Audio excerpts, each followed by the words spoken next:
I have a detective hat right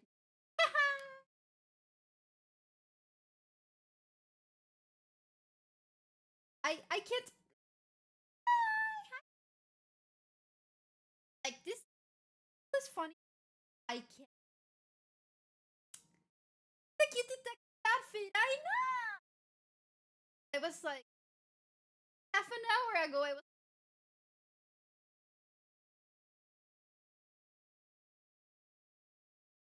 better now.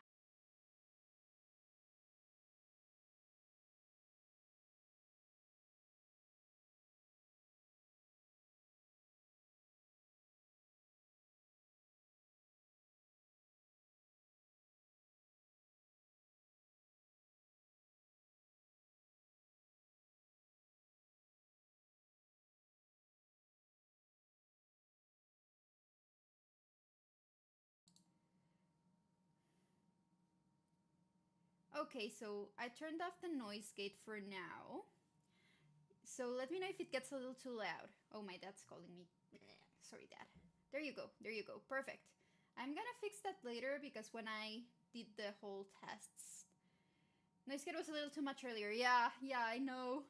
When I did the tests, my mic was in a completely different position, and then I completely forgot where it was by the time I wanted to stream again. So yeah. But anyways, okay. Now that you can hear me clearly, hopefully is the volume okay? I turned the mic gain a little bit lower since I was turning off the noise gate, so hopefully it's fine by now. Where's the game? Perfect. So this is Staffer Case. It's a detective game in case you hadn't noticed. I've never played it at all. I just found out. It's fine and you're very adorable. Ah, thank you.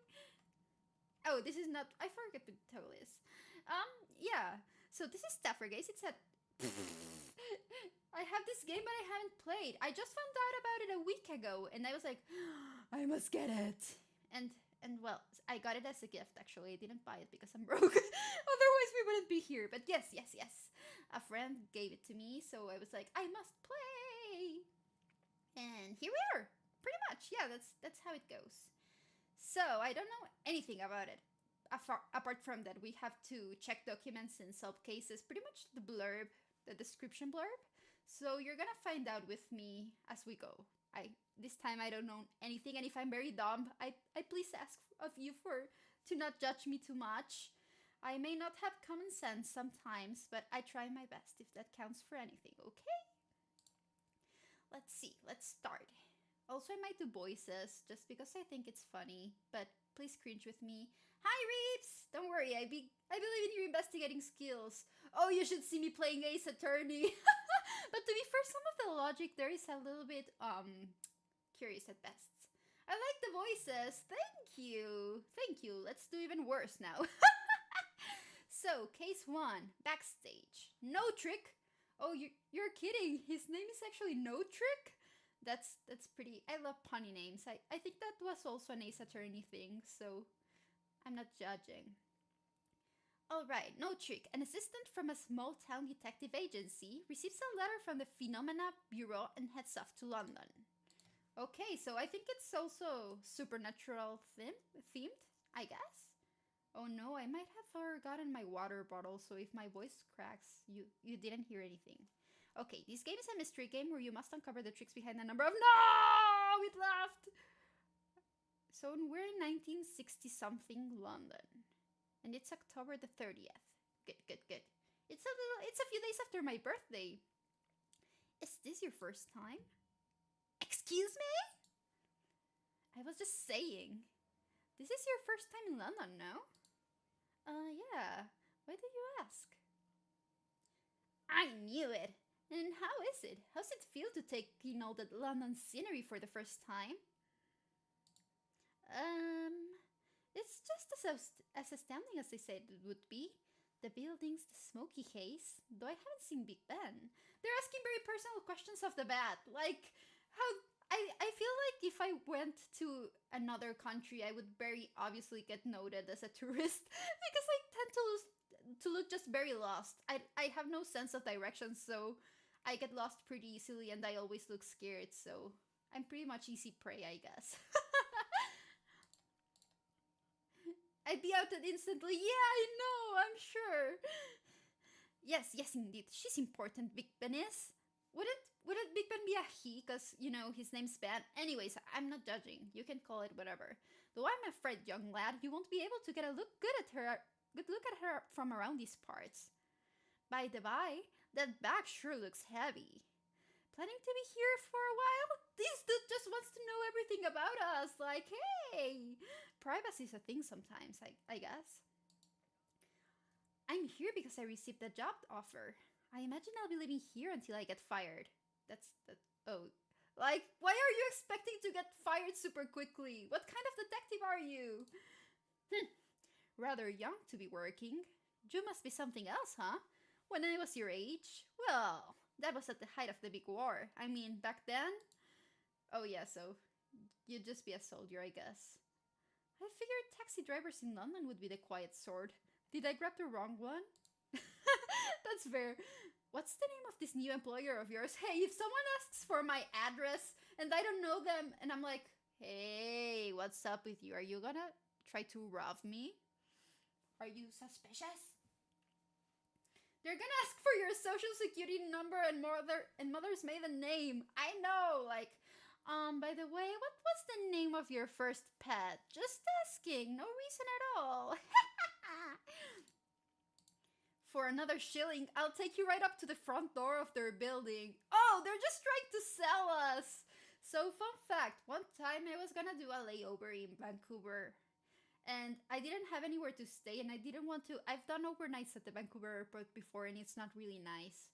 So I took a super cheap Airbnb and then the lady at the Airbnb was like, hey, I can give you a ride. And I'm like, sure. And she was like, yeah, it's just gonna be like $100 for the ride to the airport. And it was like 15 minutes away by car. And I'm like, it's okay, I'll take the public transport. And I did. But I was like, yeah, I almost fell for the scam if I didn't ask how much it would be. And then I saw the reviews and many people were like, yeah, she scammed me. And I'm like, ew. Hello. You might have gotten your organs sold. I know. They're scammers for sure. Scammers. I'm sad. Like, is there no kindness anymore? Like, if she had offered me a ride for free, I mean, I would have paid her, of course. I wasn't expecting anything for free, but $100 for 10 to 15 minutes to the airport? No! Ah, that's quite alright. In front of the park we'll be fine. I mean, you're already paying for an expensive cab ride. What's another shilling? Hey, what's up with this guy? Why is he trying to scam us? Most like yourself, visiting London the first time, try to find a way themselves. And before they know it, they find themselves lost in more ways than one, you know? Oh no, he's threatening us! I see. He's not very nice, is he? I feel like if you're renting your house with Airbnb, you want to have high ratings. I know, but this was, like, the house itself had like 6 or 7 rooms. And oh no, don't meme out of me. I feel bad saying 6 or 7 now. Why? But anyways, like, it was hell because some people arrived at 4 in the morning, so I couldn't sleep at all because they were like the floor was made out of wood. So when they went up the stairs, it was like pa pa pa pa pa, and there was no AC, and it was in the middle of the summer, so I was dying. I didn't sleep anything at all. Well then, I'll place my fate in your knowing hands. The name of the place was... Oh, we already forgot the name of the place we work at. I know, at work I say, I need like 6 or 7 pallets and people laugh. I know! I want to like, it's just numbers. Why can't we say numbers now? I'm so sad about that. I believe it was written on the letter I received from that man calling himself the Detective Chief Inspector. Okay, so tutorial time! Okay, so here's the tutorial. Someone has posed a question. Find a clue related to the question within the documents, then press Combine Clues. Select the clues you wish to use on the enlarged documents, then select the Combine Clues button. Oh, I missed number 2. Like, why is this in random order? Okay, select the document from the list below, Combine Clues. If you can remember the steps, press the button on the top right. Press the right mouse button to pull out your magnifying glass in order to magnify the documents and see the details better. Yay! Thank God, because I'm blind as hell! Like, someone was teaching me how to play Yu-Gi-Oh! The other day, and I was like, you're gonna have to read me the descriptions of the cards, because I can't see them! They're so tiny! I'm blind! Anyways, let's go back. I think we've got it. Game start. So, let's read the director's letter. Yeah, some have like paragraphs on them. I know, and it's not just like the cards. Even games nowadays. When you want to make an attack, the attack description is like 7 paragraphs long, and I'm like, hey, back then you just pressed punch and that was about it. Why do you need to be so complicated? I'm stupid. Okay.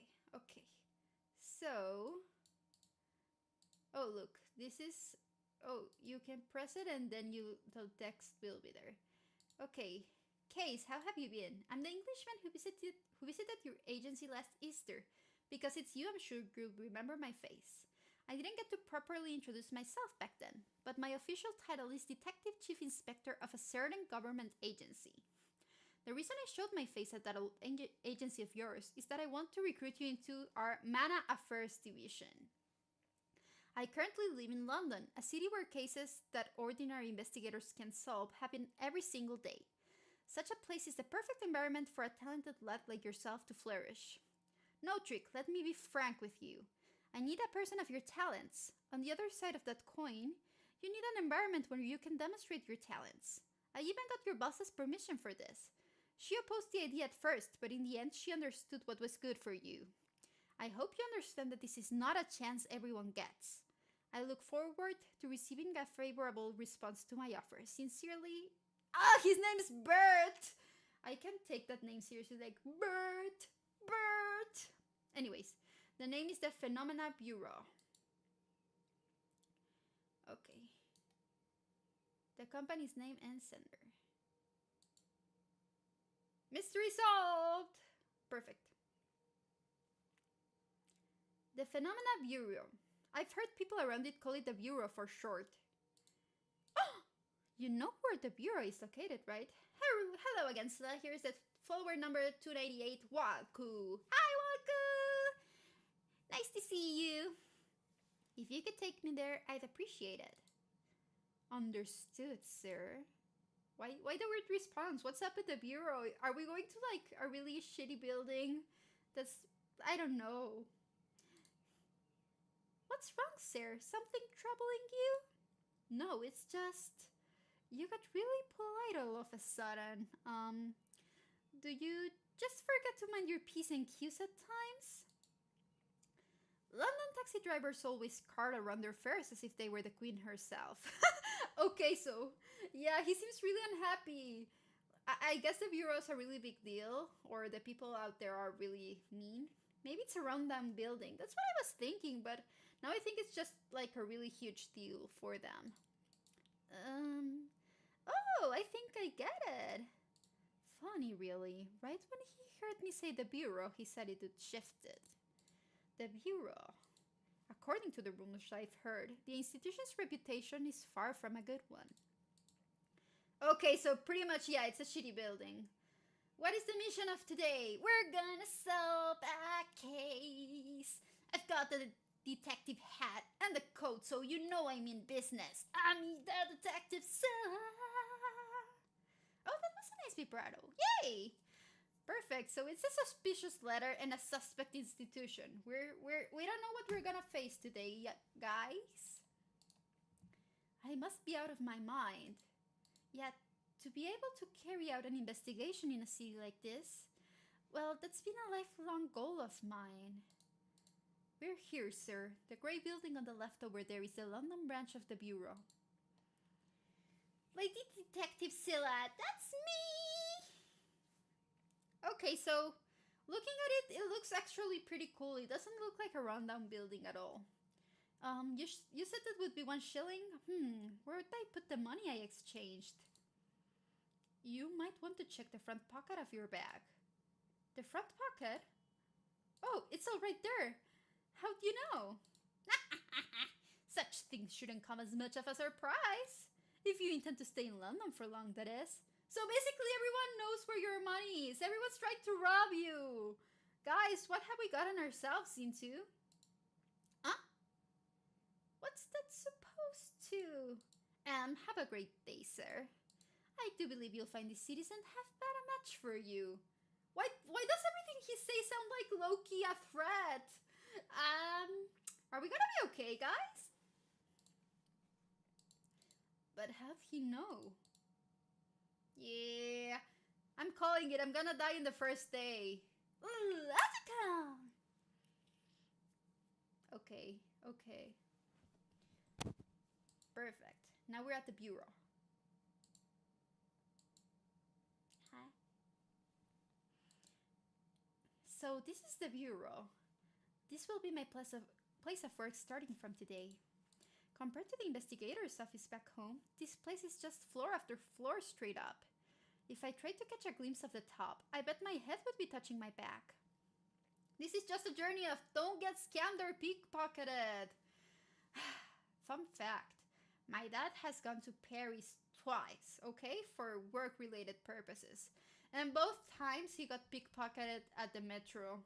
Yeah, like he can't stand Paris now because every time he's gone there, he's gotten pickpocketed. And one time they got his passport and it was like a huge deal. And it was like, no, Dad! But to be fair, he always put things in his front pocket. Yeah, France is really bad with that. I've seen a few videos about it. I imagine, yeah. The only place in Europe I've ever been to is Spain. And when I was there, there were ladies trying to scam you into buying things, like giving you roses or stuff like that, and then trying to convince you to pay for them after they gave you things. I didn't fall victim to any scams, thankfully, because I didn't have any money. But anyways, I'm sure I would have not been scammed because I'm so smart. Yeah. You got it. Am I really gonna be working at a place like this? It took me days to get here, but suddenly going inside is the last thing I want to do.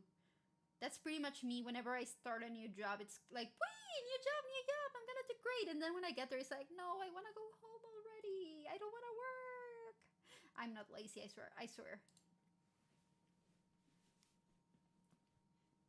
Just be broken and you can't be scammed. Yeah, that's how it works, pretty much. That woman, is she looking at me? We definitely locked eyes, but she isn't saying anything. Or am I just imagining things? No, everyone here is weird as hell. Let's run. Nope, she's definitely still looking. Should I be the first to speak? No, because if she isn't, you may speak first.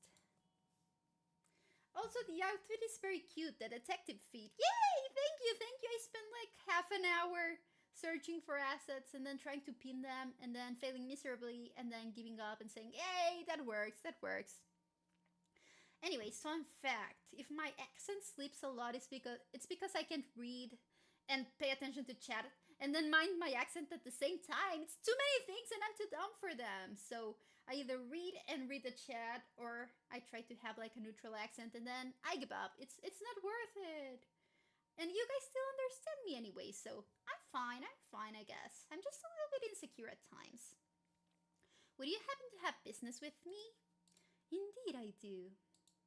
Then she should be the one to break the ice, I agree.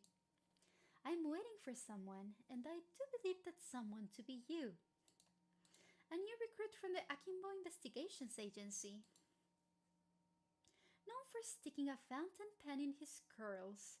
Height roughly 165 centimeters. Hey, we're the same height! Goes by the name Note. Well, something close to that, right? My name is No Trick Case. You're a member of the Mana Affairs Division, aren't you? That I am.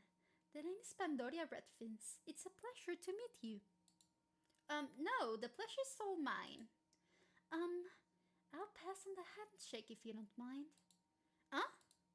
Now that I'm thinking about it, I do remember something about the British not shaking hands all that often. Don't take it the wrong way.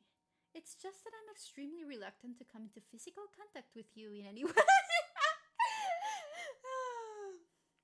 Man, that's like, oh, that's mean. Wow. You're right, I almost did take that the wrong way. I guess you could say I suffer from misophobia. It's a bit of a bother, but you'll just have to put up with it.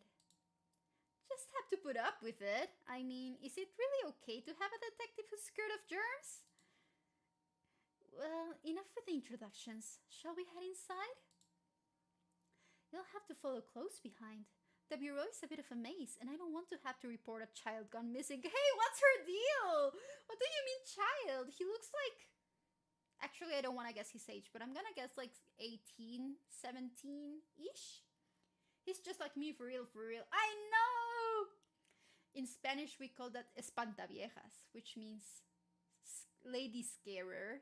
And that's me, I guess. With, like, I'm bisexual, so I scare everyone away equally. I do not. Just, never mind. There's something odd about this woman. As if, after all these years, I could still get lost. I would get lost, no kidding. Oh, it looks kind of huge, actually. About that child gone missing. I'm lost. I knew it! No tricks just like me. We're birds of a feather. I don't know how that song goes. Who would make a building like this? No matter where I go, it's just the same hallway and the same doors. Plus, there's not a floor plan to be seen. I lost Miss Redfins right at the entrance. We didn't make it past the first steps. But with this many rooms, how are there exactly 0 other people wandering the halls? Oh, that's easy peasy. Everyone's inside the rooms. Oh yeah, I'm so smart. Oh, wait a tick. No, wait, is that a map of the building? Of course you can have a building this big without a single sign pointing the way. Oh no. Oh no, that's a very convoluted map. What? What am I seeing here exactly? I'm in England, right? Why isn't this in proper English? Am I the odd man out here? Has my hillbilly upbringing left me unfamiliar with the trends of the big city? Whatever. Now at least I can get back to the entrance. Miss Redfins will probably be waiting for me there. That's me, back.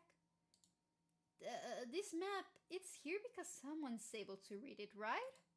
Then maybe the writing on here must be a unique code that only the employees here can make sense of. Then there must be some way to figure out where the office of the Mana First Division is. After all, I'm an employee here now too. Let me have a look through my things.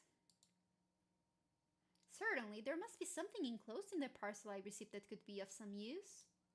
I need to select the information pointing to the location of the Mana First Division and then choose the place the information is leading me to on the map. If I can connect those 2 pieces of information, I'll be able to find my answer. Okay, detective time! My model is so stiff right now because I clicked something in the settings of YouTube Studio and now I'm regretting it, so let's see if I don't go when I reactivate it. I don't remember where it was though. Oh yeah, I did go new. Oh no! Let's see. I'm gonna move back. Okay, yeah. That's the thing, and I'm just gonna put it a little bit. Oh wow, it sent me back. Okay. Is it better or worse? I can tell. It'll have to do. Okay, when there is no question to answer, try to find 2 clues within your documents, then select the Combine Clues button. Pinning a document allows you to examine 2 documents at once. Pinned documents cannot be unselected without first unpinning them. Documents with clues selected are automatically pinned. Okay. Select, okay, perfect. And then how? Let's see, we need the floor bureau plan and double click to pin it, I think. Oh yeah. And then, oh, the employee, no. Let's do the employee badge. Okay, NA01. And that. Let's see. Did we do it? Mystery solved! Yeah! Okay, perfect. We got it. The code on my employee badge is formatted in a strikingly similar way to the codes on this map. Also, the name of my department is reading right about the code. Mana First Division. Would that make those letters and numbers the unique code assigned to our division? The same code is written on this room of the map. Then maybe that's the Mana First Division. That certainly seems to be where it's pointing me. Seriously? Was it the door right in front of me this whole time? I feel like I'm the supporting actor on a new TV show. Oh no, we were right in front of the door this whole time. Evening, boss. How we doing? Hi. Detective Scylla is here to solve the case. Hi. That sounded so less cool than I wanted it to. I'm so sad. But hi, Doc. Excuse me. Let's go in. And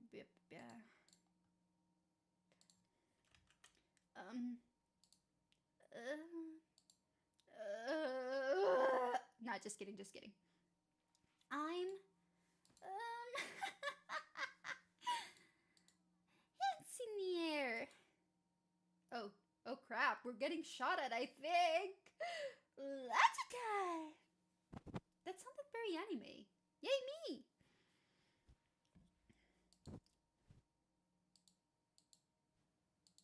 Oh, perfect. It just takes a bit.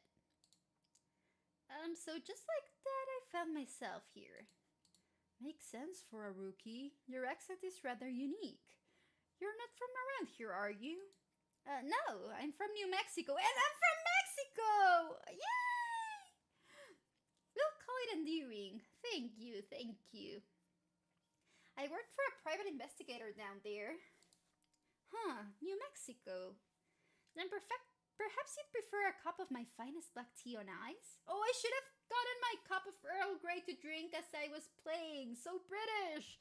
Shame on me. Sorry, but could I get a coffee instead of tea? How dare you! In England?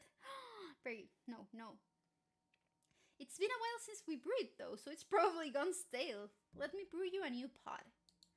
That's alright. Even stale is fine with me. I didn't catch your name. Wait, no way! His name is Caucasus? He's white guy Brian?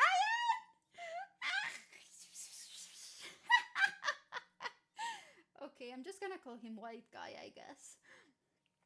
During our cases, I'm the man in charge of investigating the scene of whatever incident has taken place. Oh, thank you. Detective Brian, how should I put this? I'm sorry to be such a bother, bud. Could you ask your colleague to put away her revolver? She's still pointing at us? Oh my god. This revolver? You don't need to let it worry you. I'm just following protocol. So you're not going to shoot me? The name's Tina Hairpenis. My main charge is interrogations. Just call me Tina. Nice to meet you, Detective Tina, but again, you're not going to shoot me, right? Would you like the honest answer? No. Today I learned that's where the word Caucasian comes from, huh? Was it like, what was, I think it was a whole area, right? Caucasus? I'm pretty sure it was like an actual piece of land at some point during the early stages of the world. But then again, I might be completely wrong, so don't take me up on that. Sorry to doubt you, but Yeah, it's a mountain range in Eastern Europe. Yeah! I knew it. I knew it. Perfect. Perfect. So he's still just white guy Brian to me anyways.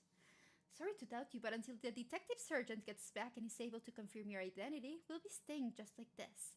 The Bureau is strict when it comes to security. I just never questioned the origin.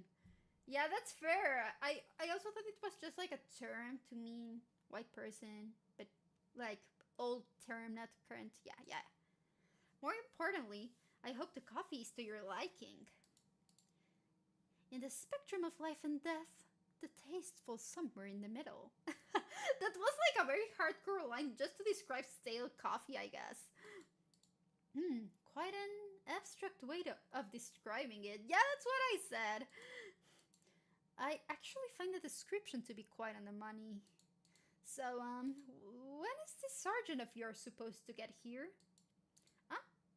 Didn't you meet her outside a short time ago? I am back. Miss Redfins? No way! Then by sergeant, sergeant? It's sergeant! Why am I saying sergeant? Like it's surgeon. I was like, something's wrong, but then it didn't click until now. By sergeant, they mean... Indeed, that's me. I mean, isn't that something she should have led with? How do you find your way here?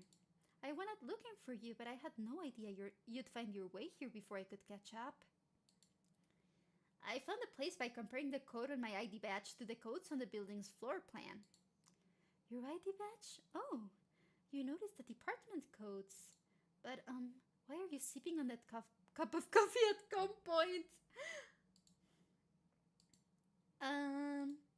I was just about to bring that up. Looks like you've been cleared of suspicion. Excuses for that. Yeah, sorry. We just about held your welcoming ceremony and your farewell ceremony at the same time.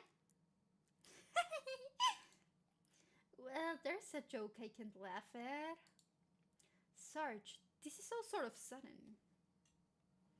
Turn my volume up a bit. So, yeah, I asked a little bit ago, but everyone said it was fine, so I just turned it up. Hopefully it's better now. I haven't heard word of a new recruit joining us. I only heard word 20 minutes ago myself. From the detective chief inspector, no less. Of course! I wouldn't expect any different. Still, we should be thankful for the extra hands on deck. It's just been the three of us for 2 years now. It's fine if I turned up my volume. I'm just worried I'll forget and blow my ears out later. No, that's fair, that's fair. I turned it up now. I turned it up.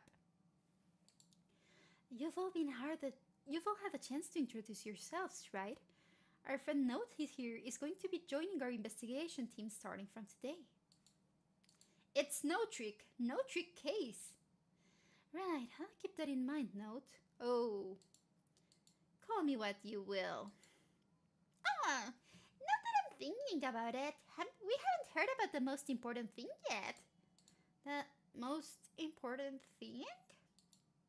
I'm talking about your skill. What is it? What can you do? My skills? Well, I haven't really learned any special skills, and honestly, this is my first time leaving my hometown. I do have a license to operate heavy machinery. Maybe there'll be some help.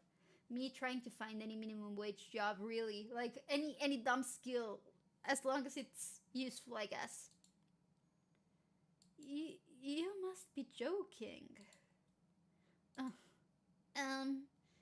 I guess they wouldn't need that, huh? Heavy machinery. I'm just asking this to be certain, but Mr. Case, are you not a staffer? No, I'm not. Is that going to be a problem? I see. Well, it's less of a problem and more like you're fired. Oh no, I didn't even make it like 5 minutes in. Excuse me? Oh, okay. End of the story, guys. We got fired 5 minutes after going in. Okay. Mana. The substance that twisted the laws governing this world. The strange anomalies that followed in its wake were called miracles in one era. How is the investigation going, ladies? Detective Silla. Well, we just got fired! Whee! This is much like my first job. So yeah, good memories, I guess. And magic in another. In the current era, such events are collectively referred to as phenomena. Among us, these phenomena, the one showing a marked increase in recent days is the mana-wielding humans known as staffers. Fired! Firing party! Woohoo! Who's gonna bring the drinks to my firing party? The staffers are able to wield mana how they please from birth. Born with a superpower, if you will. Okay, so it's kind of like Danganronpa, but this time they have actual superpowers. And in London, where you're currently headed, roughly 10% of the population are staffers, making it the city with the highest population of staffers. However, though it hosts such an eclectic mix of people, there is a force that allows London society to continue to function. An agency that manages and controls all phenomena, including those involving staffers. Oh, okay, so this makes sense. That's why the taxi driver was really scared of the bureau. It controls everyone, pretty much. Commonly referred to as the bureau. No trick. I know it's in your nature to be unable to leave a riddle unsolved. So I won't try to stop you from going to London. However, a word of caution. You will see things there that you've never seen before. And one thing I'm sure of. That will include some things you'll wish you'd never seen. Like that time when I was like 6 years old and I saw naked grannies for the first time in the spa. Well, not the spa, like the hot springs place. Yeah, like I didn't expect that. I'm just saying, like, nothing wrong with them. I just didn't expect that, really. Anyways, sorry, impulsive thoughts. I don't know why I mentioned that. Well, anyways, we won't see anything anymore because we just got fired. Woohoo! Staffer case. Ba-ba-ba.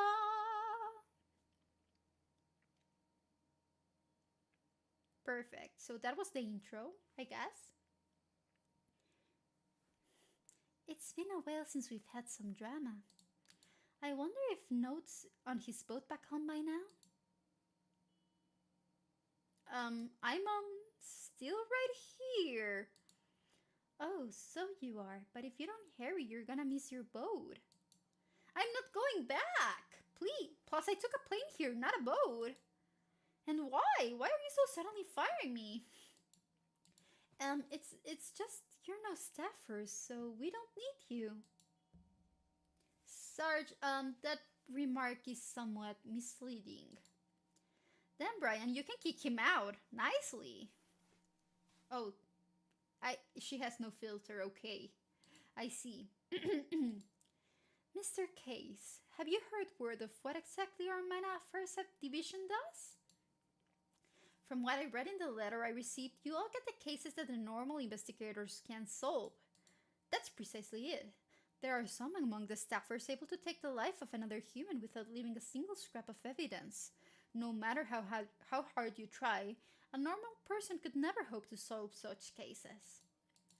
Cases revolving around phenomena, we call such cases mana affairs. When police realize they have a mana affair on their hands, they hand over the jurisdiction to the likes of us. The likes of us? Does that mean you're all... That's right, we're staffers, all three of us. I'm beginning to understand. The Mana Affairs Division is able to solve cases that can't be solved through normal means. In other words, all of you are able to use your supernatural talents to investigate crimes. The phenomena you would label supernatural talents we call skills. Calling it supernatural or magical makes it sound a bit cultish, don't you think? I see. When she asked about my skill before, that's what she was asking about. You're starting to catch on, huh? No matter how fast your brain might work or how well you drive heavy machinery, friend, there are just some cases that can be solved through ordinary means. There are some staffers who go invisible and others who can teleport. You can say with confidence that you'd be able to catch such criminals, can you? Oh, I'm not gonna be able to do that, boys. I'm gonna try though. Oh, I'll see if you've made it all right. You've made quite the long journey, Mr. Case. Actually, I guess that's Detective Constable Case now. Here's the man who reached out to my old investigations office, scouting me out as an addition to his team of detectives, making him the Detective Chief Inspector, sir? This is our first chance to be able to talk face to face, huh? Good timing. If the chief insists on my being hired on, these people can do nothing to stop his decision. Show this credence all the unsavory flavors of our capitalistic might, Chief. Seriously, Chief? How dare you show your face after turning our job on its head like this? But of course, I've lost all expectations I've ever had of getting any sort of help from you. Sheesh, so this isn't a really great boss, is he? He kind of reminds me of... what's his name? The KFC Colonel Sanders! I'm gonna call him Colonel Sanders from now on. How about you just retire before things get even uglier? Chief, public opinion of you seems on the level of a coup d'etat. I'm sorry, French. Look at it, a lot of you. I guess the rookie joining us has got you all worked up. Actually, I was just about to ask your intent with this one. Why exactly did you hire a new detective who's not even a staffer? Sergeant Redfins, are you meaning to say you don't wish to take on Detective Constable Case? That's right. I could have used even the slightest hint of hesitation there. Lol, 3. Yeah, like, Then let's try it out. You all are going to give Detective Case here a test. A test? If Detective Case passes your little test, you let him on the team and accept him as an equal. And of course, if he fails, you can do with him as you please. My safe word is apples, I guess. How's that? Fair? Regarding the contents of said test, is that up to me? Do whatever you please. This kid's a genius. I mean, I wouldn't go as far to say genius. Fenna, you and Brian are in the middle of a case, aren't you? You're talking about the circus homicide? Hold up. Are you serious right now?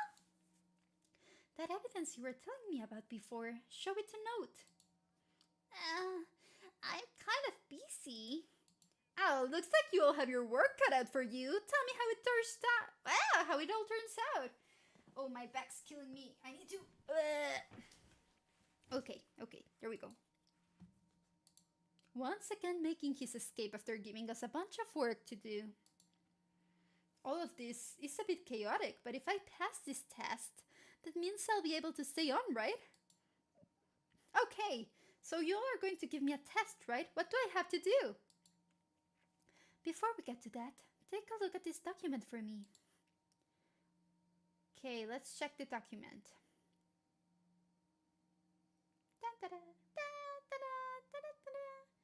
I'm shrimping, yeah. What sort of document is this? Who is this a picture of? This is a bureau file. It lists off each staffer's supernatural ability, laying out what skill they have. It's one of the main documents we use to investigate any sort of phenomena that might occur.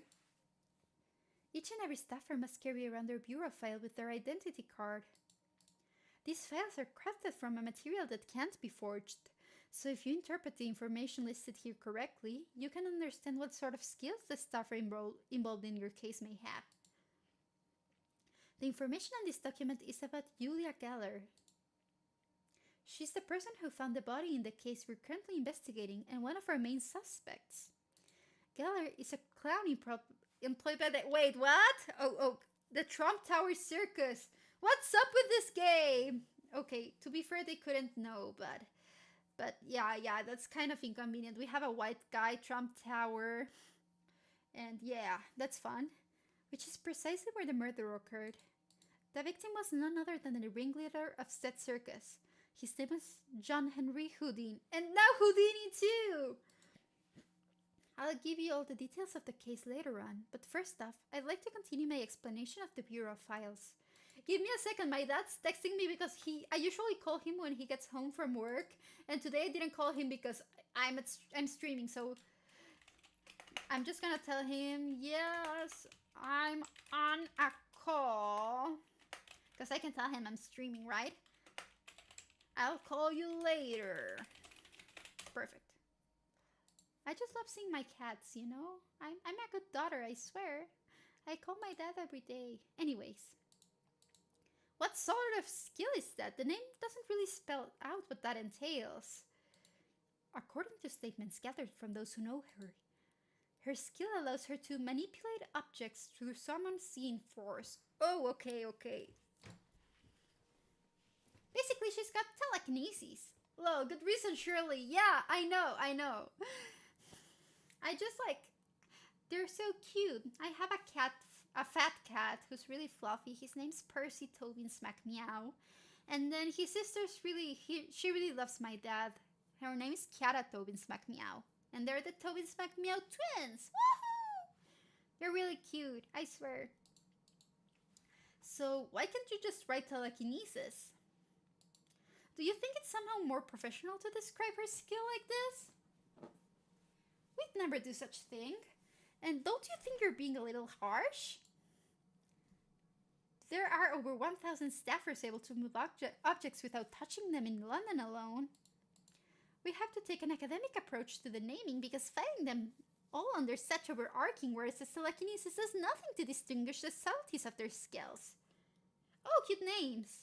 I got 4 cats myself, love them. Oh, living the dream, 4 kitties! I'd be so happy. I sadly can't have any pets where I live right now because I'm renting, but one day I'll have a house with 2 cats and maybe a dog too. Woo! What kind of cats do you have?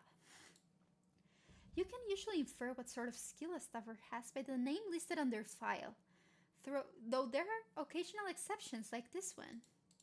So if you can understand from the name of the skill like this one, you won't be able to understand what the staffer's skill is? In cases like this, details about the staffer's skill can be found out through the course of the investigation.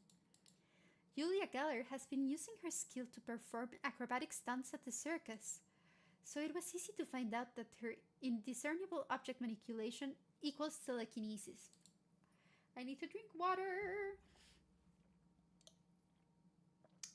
Drank some water. If that's the case, I'm not sure why we even have these files, but anyway, I follow. Then how about we take a look at the bottom part? Threat level. The threat of each staffer is ranked by the risk posed by his or her skill. If they pose no threat, they're labeled unarmed. If the risk of harm is that of an edged weapon, they're labeled Bowie. If they pose the same danger as a small firearm, they're labeled Colt. The threat of their skills are all compared to weapons. Staffers with a high threat level may have some restrictions placed upon them that could interfere with normal life. Julia Geller is rated Colt. Does that really mean her skill is as dangerous as someone wielding a pistol? Well, I mean, if she can hurl objects at you and you would never see them coming and you don't know what she's using to throw them at you, I'd say, yeah, that's pretty dangerous. I have 3 Burmese cats and I don't know what breed the last one is. LOL, that's fair. My cats are like a mixed breed since their mom was, my dad calls them streeters to be polite, but they're like stray cats. And she was completely white, but I guess the dad was brown or orange because they're like a really mix of white and brown. They're cute though. Skills range shows how far the staffer's skill can reach. In Miss Geller's case, I see she can only manipulate objects that are within 2 meters of her. Oh, that's pretty close. The catalyst section below shows what the staffer needs to use a particular skill. But in Geller's case, she doesn't need anything for hers, so we'll skip that. Okay. Last of all, we have a section to write anything of note about the skill that isn't included in the above sections. The info in this section can vary widely depending on the skill on a person's bureau file. If the skill were about controlling something, we'd have information about the substance that can be controlled. My fourth is the same, adopted as trait. I like that my other three welcomed her. I've had my cats like 4 years now. They love going outside. Oh, that's nice. Back in Mexico, you really can't leave your cats outside because, traffic, and I used to live next to factories. So it was a dangerous zone as well. And there were like some really, really cultish kind of religious people. Like, not because they're religious, but they followed our religion type of cult. And they would sacrifice cats. So there would genuinely be an posting around the neighborhood that says, please don't sell any black cats, give away any black cats or pure white cats around Halloween or sacred. Yeah, it was pretty bad. So we never let our cats go outside. But here in Canada, I see cats outside all the time. My landlords have one called Shadow. He's like a gray fluffy cat, and he's usually pretty well behaved. So it's nice seeing them out there being safe. Yeah, that's scary. It is pretty scary. And there's also like the other problem, which is a huge stray dog and cat population in Mexico. You will see stray dogs everywhere. So cats are unsafe by themselves if they don't have any street skills. Yeah, if I had some weird stuff or heavy traffic, I wouldn't let them leave. Yeah, that's fair. I think it's important to be a responsible owner and keep them safe. And sometimes being outside can be safe in some areas, so that's pretty cool. But sometimes you just can't let that risk, happen. But yeah, that's fair. Okay. I was house sitting for my aunt and got excited every day hoping her outdoor cat would come back. So that's what happened to... I live in Cali, but my area is very calm. They taught themselves some street skills, I guess. Yeah, like they learn pretty quickly, but if you're in a safe environment, they can afford to just take it easy and learn step by step. But when it's dangerous, you need all the skills at once, and some cats just don't have them. My cat, for example, my fat cat has the survival skills of a rock. If he senses danger, he will just play dead, and he won't move. And I'm like, no, baby, don't do that. What if I were dangerous and you just play dead? That's not gonna work. You're still breathing. You're so fat I can see you breathe. Anyways, yeah, that's fun.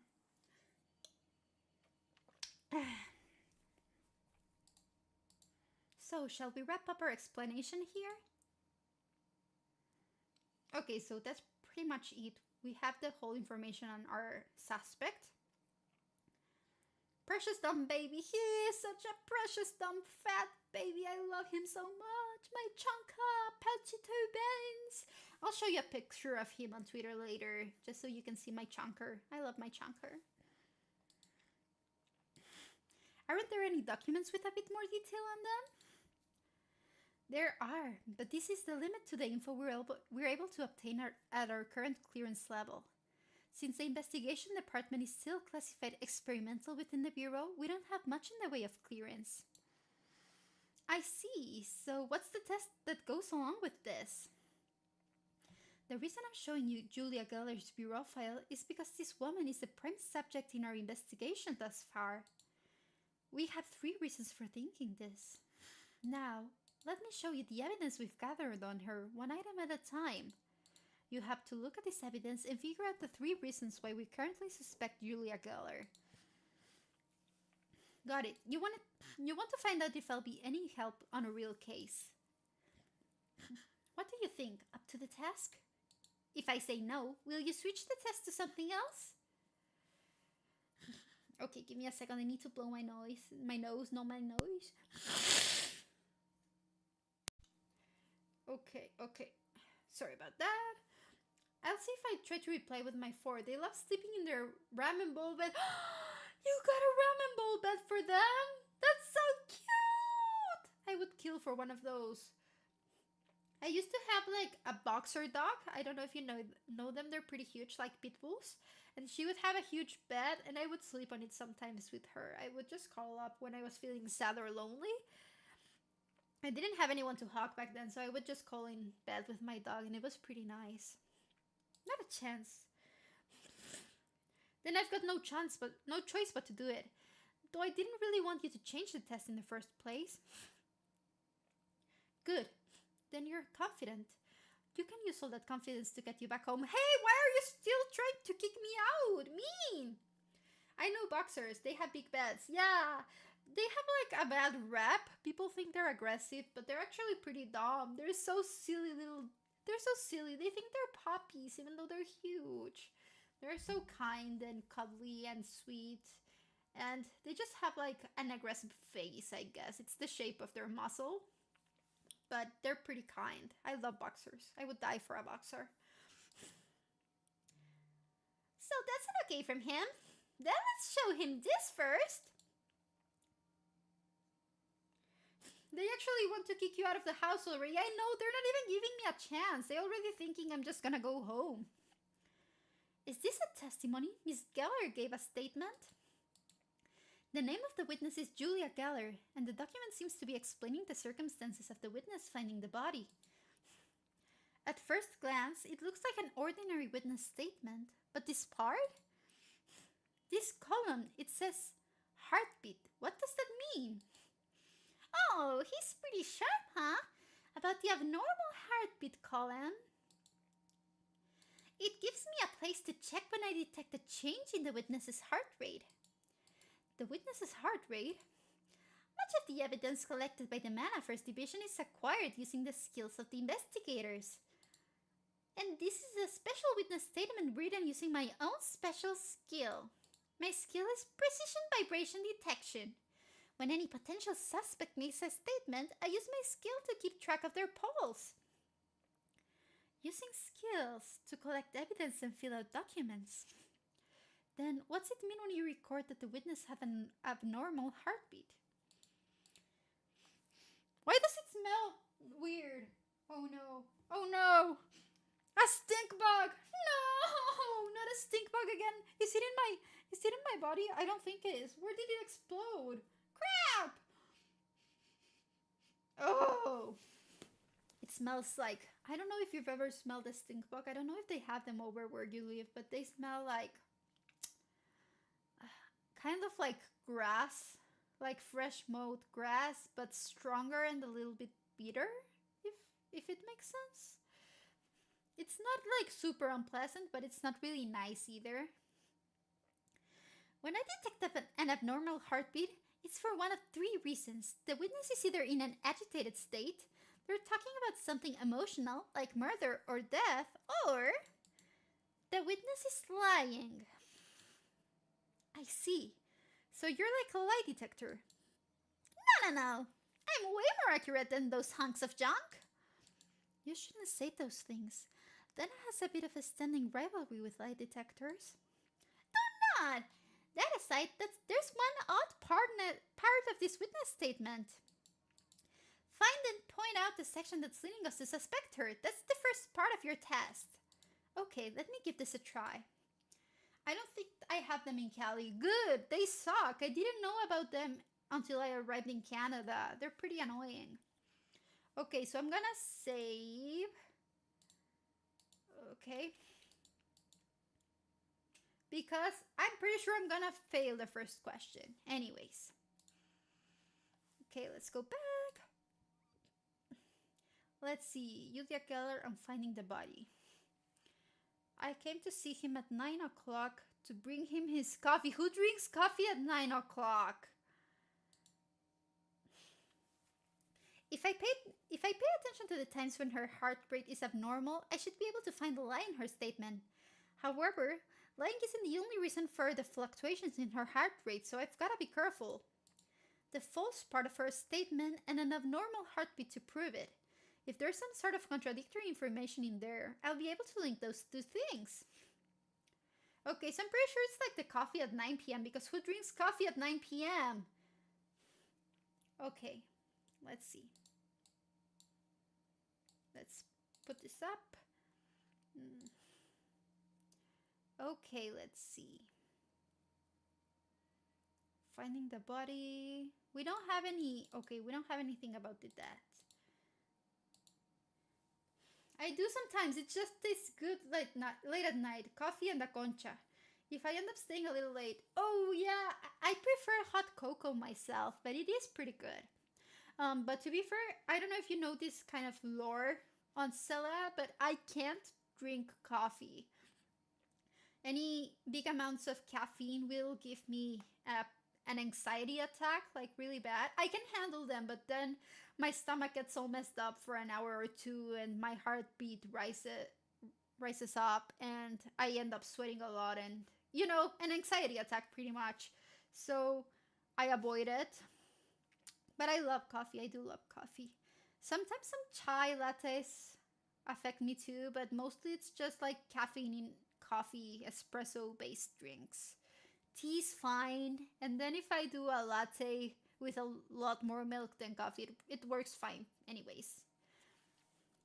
Alright, so we have our information here.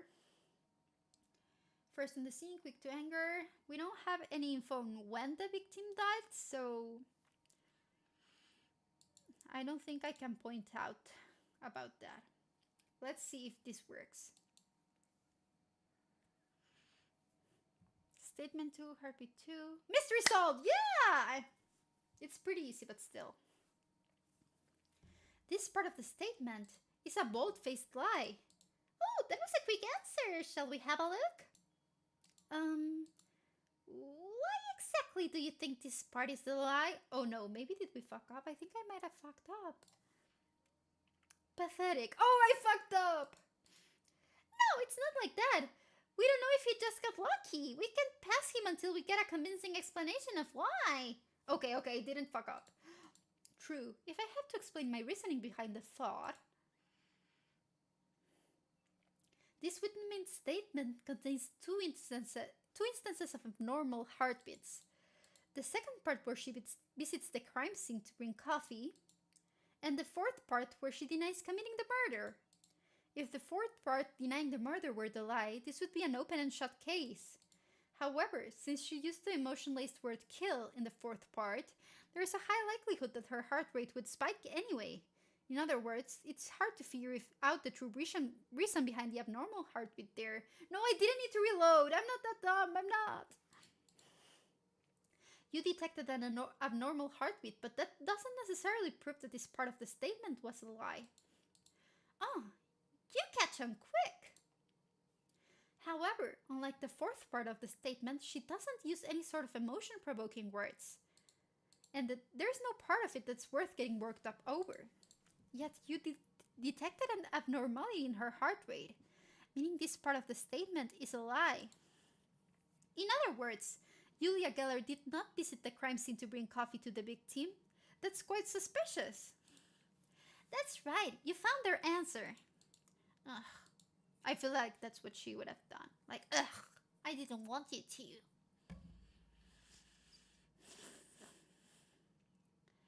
I also had my suspicions about Geller's statement and continued questioning the suspect. Here are the results of my interrogation. Another statement. Just from a look at the document, I can see your witness got very worked up.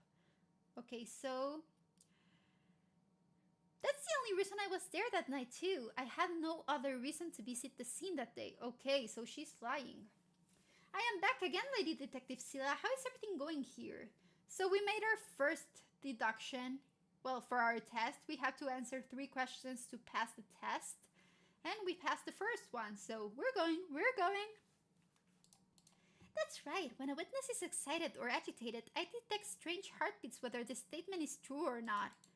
So we are unable to tell whether the testimony is true or not with this document alone. At times like this, we've got to bring in some other evidence. So I think I'd better take over the explanation from here. Don't go getting smug just because you beat me. Out of the 3 of us, I'm the runt of the litter. I don't think that's something to be proud of, but okay. I'm not. How was I smug? Plus, that wasn't exactly something to win or lose over. You already called yourself the runt of the litter, so why not accept it? Pathetic. Shut up! People always pick winners and losers. Hurry up, Brian. Show him the data you got. Alright, I guess I will. I do hate to judge others, but that was a problem I simply couldn't overlook. I do hope you understand. Here you go, Case. Your second test. This must be a photo of the crime scene. The person slumped over the desk must be the victim of the case we're investigating. Also, we're currently saying Julia Geller is our prime suspect, right? From the picture of the victim, was the cause of this blow to the head? What's all this green ink, though? Those are the pieces of trace evidence left behind at the scene of the crime. Fingerprints, footprints, scratches, and more. We've got all sorts of forensic clues. My skill is to accentuate various clues so that others can easily see what they are. Using my skill, I can make records of the clues I find on the photos of the crime scene like this. We call them trace photos. A skill to find clues. Besides just staffers, this might be possible for anyone to do given time. Yet, perhaps, it's not about just finding evidence either. The time that trace evidence was left here is reading too. Nice catch. My skill makes clues appear to shift in color and brightness depending on how much time has passed. I then analyze all of that information and determine when each trace was made or left. So he organizes all that information to produce these trace photos. That would certainly help out an investigation. Back to the point. This trace photo contains a piece of information that contradicts another piece of evidence. Let's call finding that contradiction your second test. Alright. Okay, so I've already found a contradiction. She was supposed to bring him coffee at 9 p.m., but then there were another step of footprints from the suspect at 7:30, so that's not normal. In other words, if a document contains something that contradicts this trace photo, it's the information in the document that's wrong. The information in this trace photo will help us find the lies in the other document. Okay, so let me test my theory. I'm like only 50% sure. Okay. And okay. So there's the only reason I was there that night too. I had no other reason to visit the crime scene that day. And then the footprints left by her at 7:30. Let's see if this works, guys.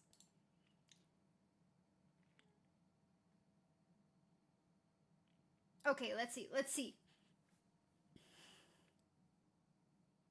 I've got it. You can take your time if you'd like. That's quite alright. The document contradicting this trace photo is this witness statement. Would you like to point a specific part of this statement and explain what's contradictory about it? In the additional witness statements then I got, there's this one part that stands out. It says, I had no other reason to visit the scene that day. Given Miss Geller's agitated state, it's impossible to judge the validity of that statement based on their abnormal heartbeat alone. However, by looking at this trace photo, we can now see that this part of her statement was false. This trace photo clearly shows the footprint Miss Julia Geller left behind. One part is as Miss Geller said, we can see there were footprints left at 9 o'clock. If the statement she had no other business with the deceased that they were true, this would be the only footprints she left at the crime scene that day. But that's simply not the case. There were another set of footprints left behind at 7:30. One set of footprints at 7:30, and one set of footprints at 9 o'clock. Miss Geller visited the scene of the crime twice that day, so her statement that she only visited a single time is clearly a lie. There's your contradiction between the two documents. What do you think? Oh, am I wrong? No, that is indeed the answer. It wasn't the most difficult of problems. But you delved so far into this in such a short time. That's because I'm a genius! Just kidding, just kidding.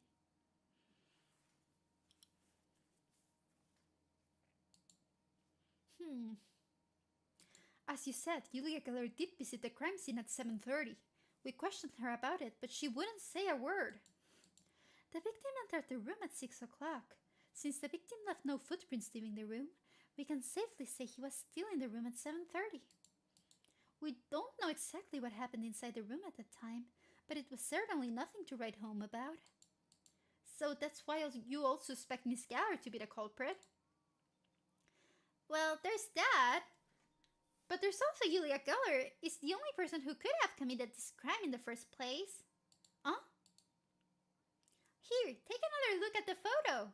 There are no other footprints that approach the victim besides Julia Geller's, right? Yeah, that's clearly the case. Though I do remember a set of footprints labeled Houdin. That's the name of the victim. He's the sap slumped over his desk in the picture.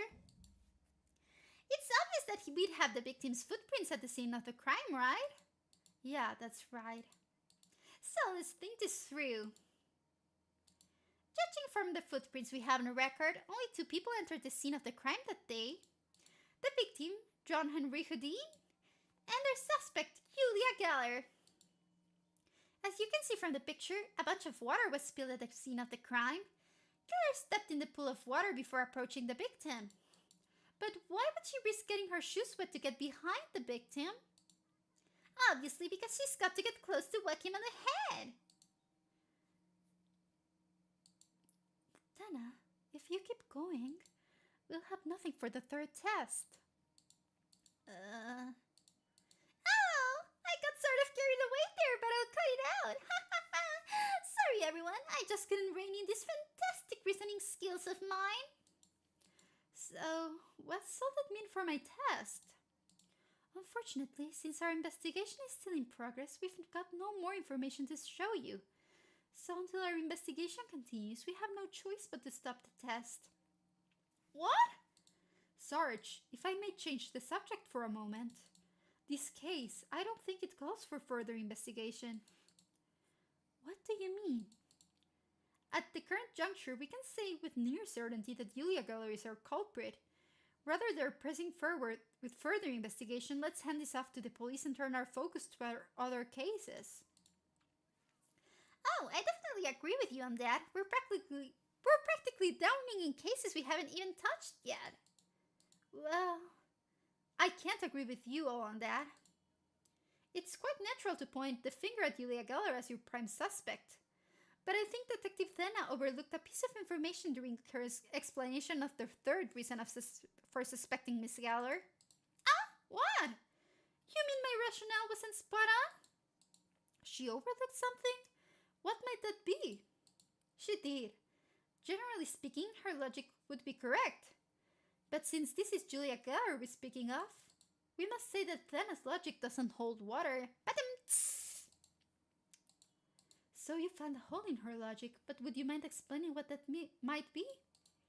This tape recorder has everything we said just a moment ago recorded on it. Print out the part that stands out to you. After you print it out, point out which part of the transcript seems odd. So I just press this print button. So I select the part of the printed transcript that stands out and use it in connection with another piece of evidence.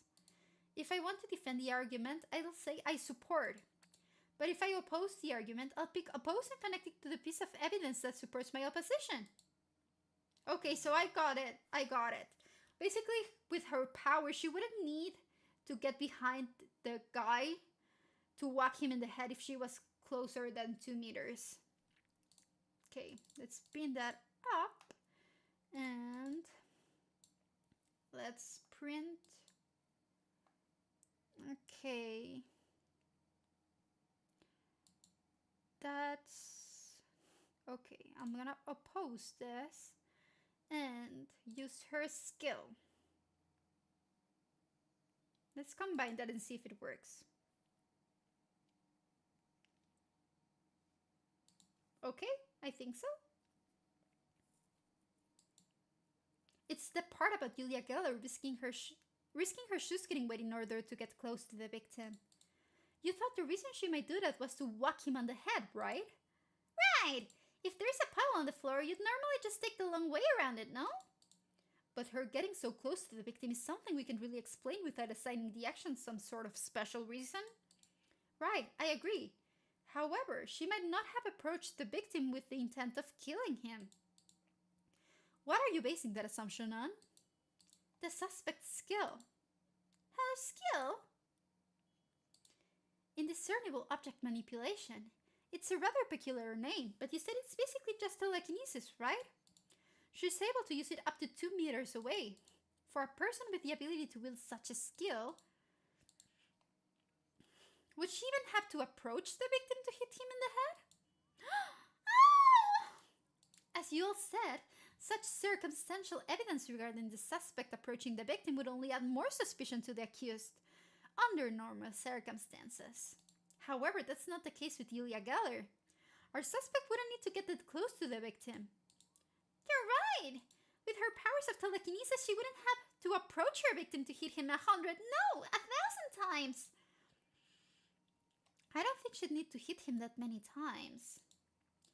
She had no need to approach the victim, yet she approached him anyway. Assuming Miss Geller is the culprit, it's a rather unnatural action for her to carry out. As things stand, we cannot conclude that Miss Geller is our culprit. Still, there's no way we can say for sure that our culprit used any skills. Maybe they forwent skills in favor of an ordinary blow. Yet, we can say for certain that no skills were used either. Plus, you say the floor was red, right? With wet shoes, you'd have no idea what sort of footprints you'd be leaving behind. In fact, Julia Geller's footprints being left at the scene of the crime led both Detective Thena and Brian to suspect Miss Geller. Would a person looking to commit a crime take that risk? Especially if she had the means of killing her victim without getting close to him. It would be more odd for her to not to use her skill. Ooh, we got our first deduction. Whee! Logical! Yay, yay, yay, yay. I'm happy. There are quite a number of staffers able to commit a crime without entering a room. It's true that Julia Geller is still suspect, but as long as there are doubts to be raised, I believe this case must remain open. I think you're right about that. If Geller wasn't our culprit, we'd be in a real pickle. I apologize for having brought it up. Recently, the amount of cases assigned to our department has increased remarkably. I must have grown impatient. We needn't worry about that now, though, right? After all, we've got another hand on deck now. Sergeant, does that mean... Honestly, I was thinking I'd fail you and send you home no matter how you did on the test. Hey, why does she hate me so much? How do they have the shoe prints? Basically, I think it's the white guy's skill. He can amplify even the slightest amount of evidence. And he can also add the date of when that evidence was produced with his skill.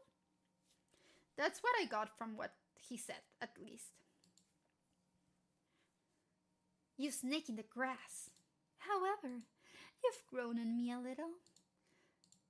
That may be true for me, but are there any objections from you too? He spotted a flaw in our logic. I can see no reason to object to his joining up with us. Here. Would we have liked to stand on if we did? Penny, did you know our reasoning in this was so far off? Well, it is sort of a basic line of reasoning in a manner first investigation. So much so that ignorance of the fact borders on moronic. I apologize for being so much of a dimwit that I missed something so simple. I'm so ashamed of myself. I don't mean to cast blame. After all, even the best investigators sometimes end up hooked by the wrong hypothesis. The important thing is that we correct the faults in our logic. I don't know if she's mean or nice. This is just a theory of mine. But what's more important than finding the right way immediately is the ability to turn around when you're on the wrong path. And Note just proved he has that ability. So, we're a little late in saying this, but welcome to the Mana First Division, Note. No need for the pleasantries, the pleasure's all mine. Though you're right that it was a bit late. Well then, we'll have our welcome party later. Shall we get ready to head out? Head out? Where to? Where do you think? To continue the investigation. We're off to the scene of the crime, Trump Tower Theater. I see. We're going to Trump Tower, guys! Do they have their own car or do they have to go by taxi? Oh, okay, she has a car. Your car is quite cramped. Well, this is annoying. There's a mountain of paperwork in here, so I've only got this tiny space crammed up against the window. We're on the move a lot, so I tend to keep all of our case files in the car. But then one day, I realized there were more files in the car than in the filing cabinets. So I just moved what was left in the cabinets to the car. What kind of logic is that? What the hell? The place you're sitting now was originally used to store all the files on thefts and robberies. I'm pretty sure seats were originally created for people to sit on. Throw out any stereotypes you may be holding on to. In investigations where mana is involved, you've got to think outside the box. Mobile office, I know, right? But, like, I imagine if she has, like, a Beetle, so you would have no space and it's like 99% documents, 1% space to drive or to sit on. That would be pretty funny. That's a lovely turn of phrase, but it doesn't do much to convince me on this issue. More importantly, we haven't filled you in on the details of the case you're investigating yet, have we? The file should be close by. It's case file A0136. A0136? Is this the one? Found it! The murder at the Trump Tower Theater on Dartford Road. Okay, let's see the details on the case this time. The body was found inside the theater, in the office of the victim at 9 p.m. on the night of October the 29th. The first to discover the body was Julia Geller, an employee. The victim's name was John Henry Houdin. He was the ringleader of the circus located at the Trump Tower, and owner of the small theater within said building. He kind of looks like Rasputin. At least you can't get scammed going to the case and you have your own car. Like, do we have to ride with her all the time? Do we get our own car later? Does the company provide the car? I have so many questions. I need, like, do we get insurance, health insurance? I need health insurance. I might be getting a little bit too into it, but it's okay. The cause of death was due to a blow to the back of the head. The force of the single blow was enough to shatter his skull. Besides the victim, there were only 3 other people able to gain entry into his office, the scene of the crime. The police named all 3 people as suspects before beginning their investigation. All the employees are Trump Tower staffers, and they have been using their skills during their circus performances. Oh, that's like mildly annoying. Everyone has superpowers. What are we gonna know? Wait till you need to do your taxes. Ah! So, the only thing of being borderline unemployed is that my taxes are fairly easy to do. Because I know this is a little bit sad to say, but I don't earn enough to actually need to report my taxes. I do them anyways, but I earn below the minimum, like the personal income level. So yeah, I only do my taxes to get the extra credits for now, the low income credits. So woohoo! Gay being broke, I guess. I get a tax return. Woo! I need a job. There's a clown, Julia Geller, with her skin of telekinesis. Then comes the magician, Frederick Vernon, gifted with the skill of flames. I want to say lucky, but then you also don't have income. Yeah, that's the point. Like, right now, I'm only doing 3 hours a week at my work at minimum wage. So, thankfully, I worked a lot during last summer, so I saved up enough to cover expenses for a few months, but I'm running very low on savings, so there's that. I'm running at a loss currently, which is sad. But here we are. I hope I can find a job soon. I'm thinking of moving to a bigger city, so I have it easier. But who knows? We'll see what happens. I'll keep doing my best anyways. Comes the magician, Frederick Vernon, gifted with the skill of flames. Yeah, he's... I think it's a little bit too on the nose that he's a red-headed guy. Just saying. And finally, we have the acrobat, Aston, with her skill with ice. If she has, like, white or pale blue hair, I'm gonna scream. Ah! No way! As the first to discover the body, Julia Geller became the prime suspect, but it's difficult to pin the crime on her. That's because the murder weapon was never found. What? Good luck on the hunt. It took me a bit to... I know! In this economy? Wait, you called it, LMAO. I know, character design is peak on this game. I'm not making fun of it, I swear, it's pretty funny, but yeah, it was a little bit obvious. No suspect was found leaving the scene of the crime, yet they weren't able to find anything resembling a murder weapon within the theater. On inspecting the body of the deceased, there is no question that the murder weapon was large and heavy. It would normally be impossible to hide such a weapon. It was then made clear that one of the staffers used a skill to carry out the murder. That's when the police classified this as a phenomena. And the case was handed over to the Mana First Division. So here's my current hypothesis. We'll see how it works out. Maybe it was the fire guy and he used something he could burn. That's what I think, because even if the ice person froze the evidence, it's harder to get rid of ice than it is to burn something. Hola, Sina! Hello, how are you? We're doing good! Thank you for stopping by! We're solving cases! Can you see my hat and my coat? I'm a detective! Detective Sil on the case! A disappearing murder weapon. Finding that may be the key to solving the case. If you're done reading up on everything, get ready to go. We're almost there. Sina Holmes! That's me! All of you are my Watsons, okay? You gotta help me out when I'm too dumb to solve the case. Seems like Thena and Brian beat us there, seeing as their car is already parked. I ordered them to secure the suspects and prepare them for questioning. Tricky-tracatelas! Woohoo! Note, you come with me to the scene of the crime. I need you to help me until these two get done with their job.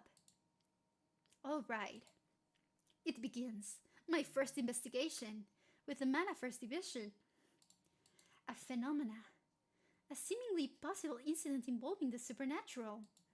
Yet, there exist clear rules that these supernatural powers and events must follow. Everything is documented. I can't forget that. Oh, so it took us 1 hour and a half to get past the tutorial, but we're finally starting our own case. Woo! Sorry if I brushed up against the mic. My nose was scratchy, so I was scratching my nose. Anyways. It's time to investigate. Perfect. I'm excited. I'm so excited. Case 1, backstage.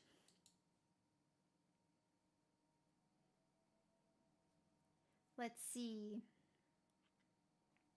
Dun, dun, dun, dun, dun, dun. Trump Tower Theater, ringleader's office. Oh, nice. I love the art style in the game. It's really nice. South Korean art is usually pretty shiny and bright, and I like how it looks.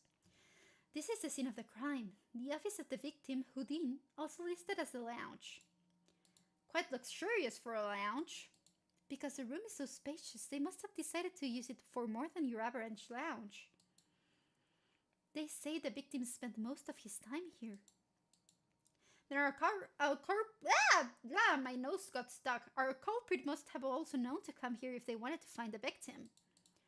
We're going to look for clues here. Give me a hand. But I thought Detective Brian already finished his investigation of this room. Do we really need to do a second sweep? We do. Just like there are certain pieces of trace evidence only Brian can see, there are other clues that will only show up for me. Come to think about it, I haven't told you my skill, have I? Now that you're saying so, I guess you're a staffer too, huh? What on earth sort of skill might you have? Contact memory recall. I can read the memories of items with a single touch.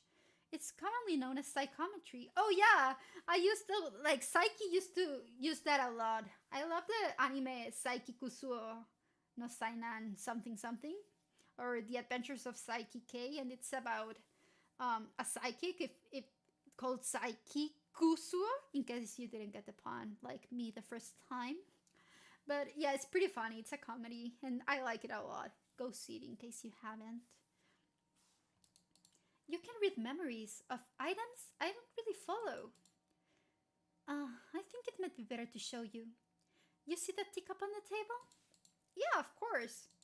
I have a great deal of suspicions about that cup. Is that so? Oh, the comedy, yeah. Oh, now that I think about it, I forgot to post that I'm live on Facebook, so give me a second. Now, live solving mysteries. Come here, come join me. And then I link my Twitch. What's my Twitch? I don't remember. Oh, it's still 11 rows. I should remember that probably. Okay. That's like the lamest ever kind of head tag, but it's gonna do. Whee! Perfect, perfect. Anyways.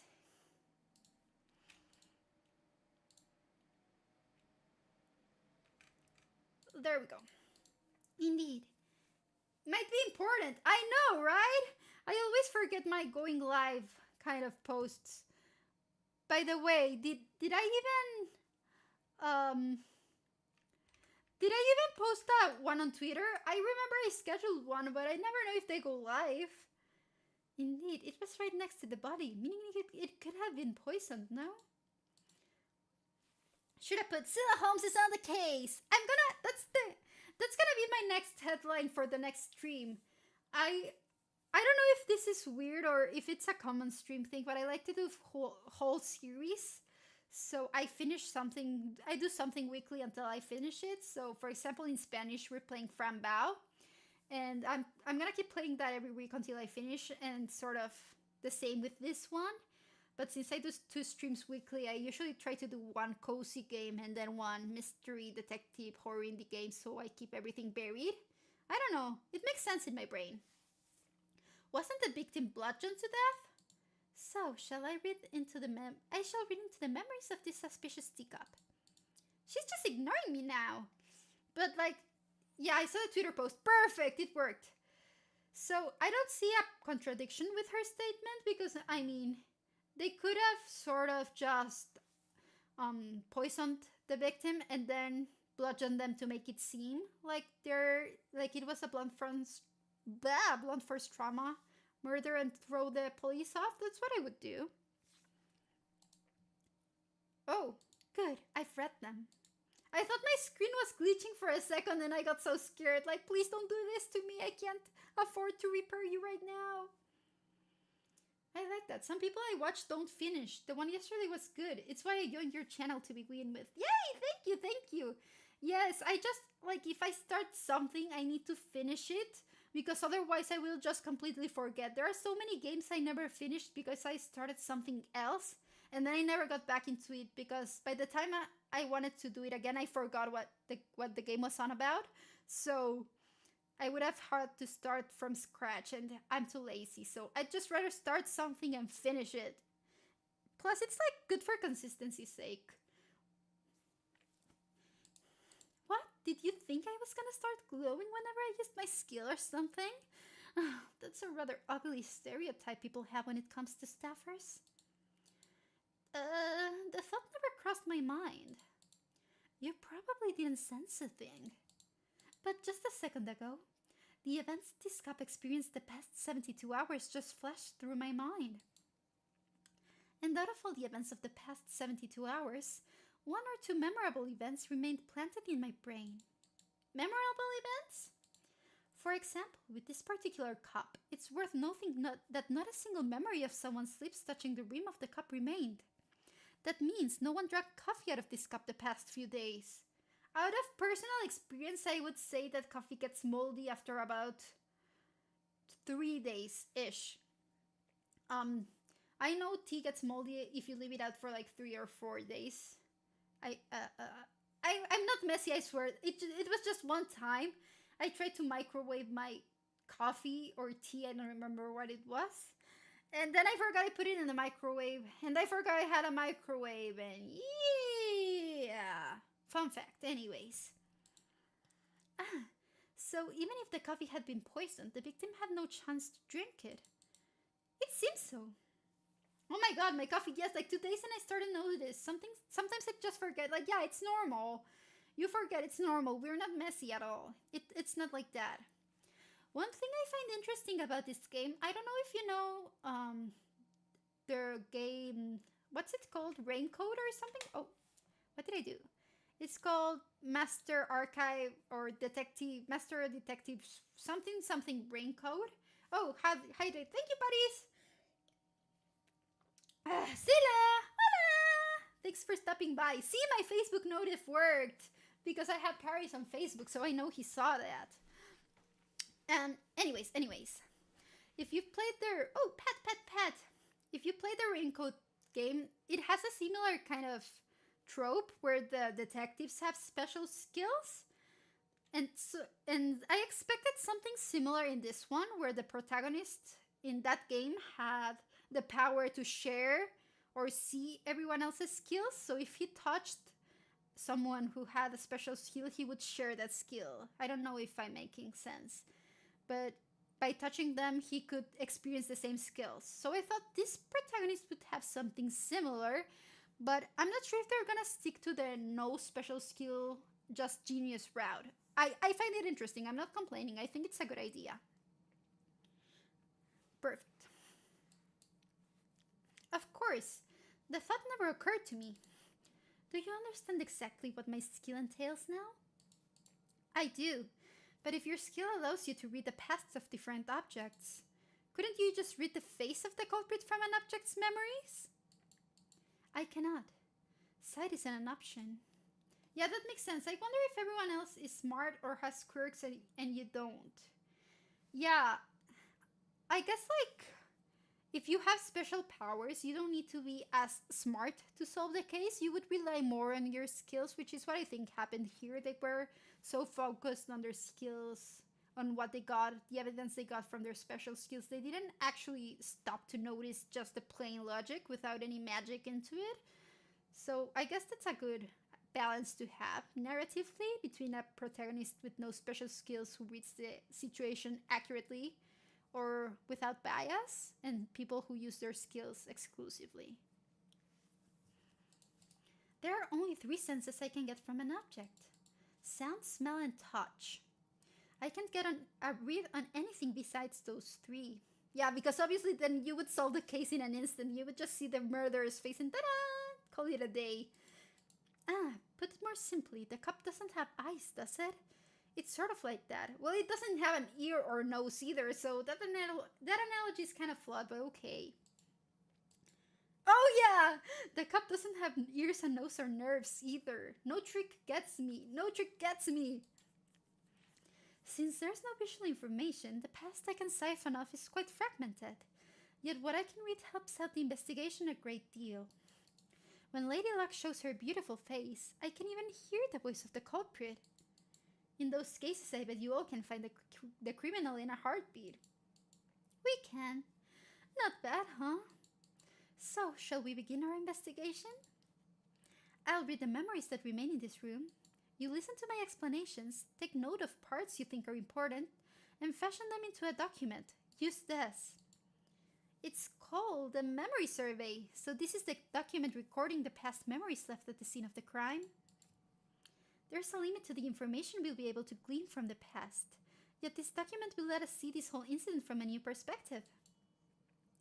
Well then, let's begin. To find the information that will be the most useful to us, the important thing will be selecting which objects to survey. Tell me which objects scattered around the scene of the crime you'd like me to investigate. Okay, now we're doing our first investigation. That's so exciting! Let's go. Read the memory of the flower pot. Alright, I'm gonna use my skill, so back off for a moment. The flower pot on the table fell off due to an intense tremor, which is how it seemed anyway, so there wasn't much point in reading that. So this fell off of the table due to the impact caused by the culprit? At the very least, we can tell the flower didn't live on and keep moving. Was that too much? It felt wrong while I was saying it. That's me and my impulsive thoughts sometimes, honestly. No, you're actually right on the mark. A while back, we caught a staffer who was able to control plants. No kidding! The staffer manipulated a growth of vines to strangle her victim. Oh wow. I can't even tell a silly joke in this city. Yeah. Okay, so it tells us how many clues we have left. There's a water stain on the rock there. At the very least, we can tell it's not blood. Shall I get a read on it? It feels hot. Then slowly the moisture spreads. And that smell, is it black tea? After the liquid pooled, someone crossed through it. Thinking back to the footprints in the trace photo, that might have been Julia Geller. I didn't smell anything, so was that the sergeant catching a smell from the past? Oh, let's some shrimp. Let's some shrimp, guys. I love how the movement in the model makes it easy to know if I'm actually doing the redeems. If I drink water, you'll see my face go brrrr, and if I unshrimp, you see my model moving as well. So, you know, I'm a lady of my word, you know? See, I'm drinking water there. Perfect. After smelling the black tea from the memory, I suddenly feel like having a cup myself. Would you make me some later, Note? I don't know how my tea would taste. I'm not much for tea. Yeah, you can easily tell. Good, good, good. It's like, let's think of it as a cute little Sella quirk. Our hard-earned points aren't going into the void. Yes, yes, yes, for real, for real. I would feel bad. Like, you spend so much time here with me earning points for redeems, and then if I didn't do them, I'd just be like, I'm disappointing you. And I would be disappointed in myself too. So I take everything very, very seriously. Please know that. I care so much about you all. Are you being serious? I am. I prefer coffee to tea. I think saying that in England would be blasphemy, honestly.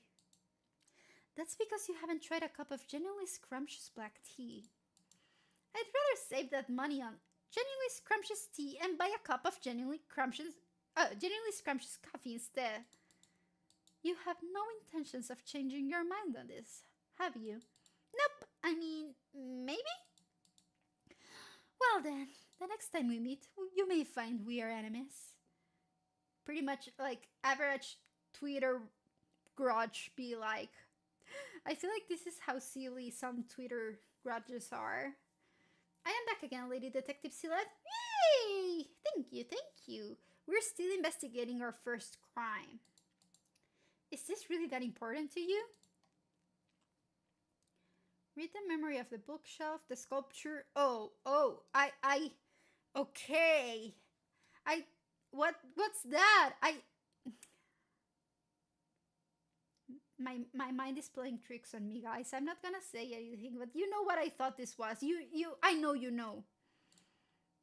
What is art exactly? At the very least, it's not that hideous block of stone. Shall we read into its memories? I see. It seems this was originally the bust of a human head. I can tell you the original shape for sure, but I can guess it was made in the victim's likeness. We all thought the same, I'm sure. Thank you. I'm not dirty. I'm not dirty-minded. It's just it's a little too vivid, too clear, too obvious. How's the investigation? Yeah, good, good. The shape was distorted by an extremely high temperature. Someone burned the bust of the victim. See? I told you it was the fire guy. Ow, my head, my hand cracked. How'd someone manage that? It's not exactly a flammable material. No, it just means we're all dirty-minded. You just outed yourself. Hey! I'm not. Look at me, I'm so pure. Can you see this smile? You think it was our culprit who did this? But why? Did someone confuse the bust for the victim? Sergeant, no one would confuse a statue for a person. Well, it might be possible if it had a cape draped around it. That just happened on the Ace Attorney case I played last week, I swear. No, guys, you're judging me now. Don't judge me. Sergeant, no one puts a cape on a bust. Note, one day you're gonna see a statue wearing a cape. And won't you be surprised when you do? I love the Ace Attorney references here. I'm so happy. I've only made it past the second, like, I'm in the second game in the last case, and I don't want to play the last game of the trilogy, the original trilogy, because I don't have the next one, the Apollo Justice one, and I can't buy it right now, so I'm just trying to savor all the time I have left with Ace Attorney. Hurts. I'm not sure about that, but whoever made the bust like this was holding quite a grudge against the victim. At least that's one possibility. Okay, so we've done this, we've done this. The pool of blood, the bookcase. This sounds... Memory of the feather. Let's do the bookshelf. I see quite a number of books that look difficult to comprehend. I bet there's a whole lot you need to know to run a theater. The victim sure was an outstanding person. You want me to read into it and see if it's the truth? I feel like this is gonna be related. That's not right. What is it? I read into the memory of the bookshelf, but I can feel no changes. How far into the memories can you go again? As for specific memories, I can only go back 3 days, but if I'm just skimming the surface, about a month? Oh, he must have been busy these days. There are quite a number of people who view books in terms of adding to the look of a room. There are much cheaper decorations. Like, this is one of the topics where I feel conflicted about, because there are books that are specifically designed, well, the covers are designed to be attractive or are more expensive if they have more detailed art into them. Even the texture sometimes of hard copies can be different, so they do look pretty nice as decorations, but I don't know. Like, I feel I would have a cheap copy to read and spend time with, and then if I really wanted to have a bookcase for decoration, I would maybe get an expensive copy, a nice looking copy of a book I loved, and put it there. Yeah, some even have the gold flake pages and stuff, so I get that. But then again, I also like a book only for decoration that you never ever have the intention to read. It's a little bit sad. I love reading, so my uncle actually is that kind of person. He has a bookcase in his office so he looks smart, but he's never read a book outside of school. So yeah. It's even a running joke that if he opens a book, he'll fall asleep in less than 10 minutes. He won't make it past the first page. And my dad actually tested that. It's true. So yeah, anyways, like, reading is fun. I like reading. 1 second. There is one that's been moved recently. Oh, which book?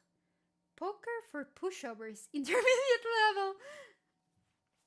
I have a lot of light novels since I read a lot, and I don't like the fancy stuff. I just have a lot of them with no real covers, just a title and cute drawing. Yeah, I feel like if you want to read a book, the cover, like, there's a reason why the saying, don't judge a book by its cover exists. Some people just don't have money for nice graphic design, or even, like, the publishing house may not choose a cover that accurately represents the book, so it's not as easy to judge by its cover. Maybe by the summary. If the general blurb doesn't attract you or doesn't appeal to you, then yeah, that's fine. Choose something else. But yeah, I've been reading light novels lately. I read a couple. I read the Apothecary Diaries. I think that's popular right now. I've read all the novels in English so far.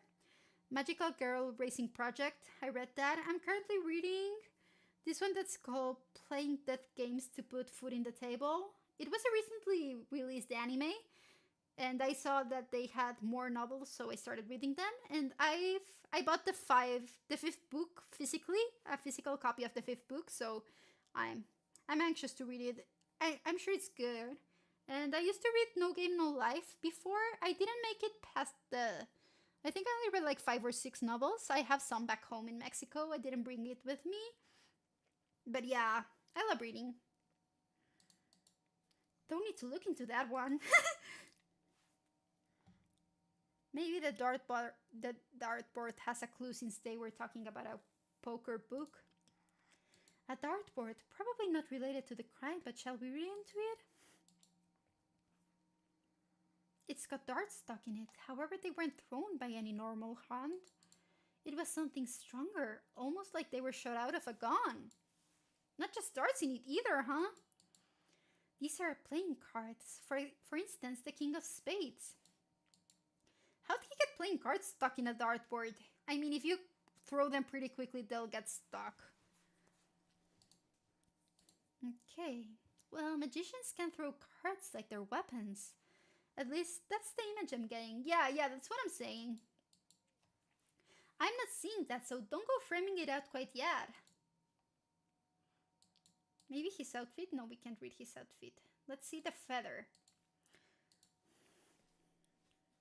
Perfect. I hear the death cries of a bird as if it's being ripped apart. The sounds of a blade digging into flesh. This feather was dropped with a flap of its wings. That's pretty sad. Then this feather was dropped from a living bird? Since this is a feather used for a circus, I imagine it came from a pigeon just for the show. Speaking of which, a dead pigeon was found during the search for the murder weapon. This feather is probably from that pigeon.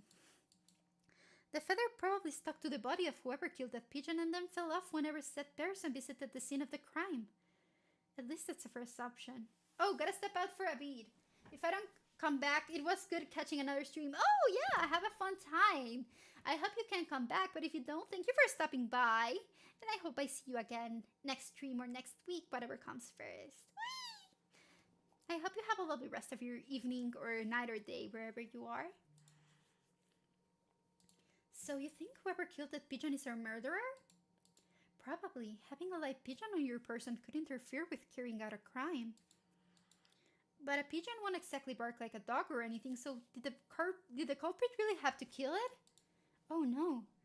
London pigeons bark. Ugh.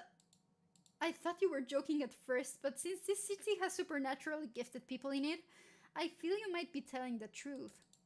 Of course I'm joking. The pigeons here are just pigeons. Though I'm not sure if creature pigeons can bark. Interesting. So is any of our suspects a magician? Oh, I can see. We don't have any suspect info yet. But I think one of them was the magician, so if it was the fire guy, I'm like 900% he's the culprit. Creature. More fantastic jargon. The fact that the sergeant throws all this jargon around like the words are commonplace is quite disconcerting. Okay, let's see. That's the chair the victim was sitting in. I'll read into it. I'll have to go too. Bye! Bye! Thank you for stopping in, Pavlina, and thank you for the pat. I hope to see you again soon as well. I hear a man snoring. It's quite loud. As the snoring continues, I feel a large impact. Then, the snoring stops. That's the memory from the time the victim was murdered.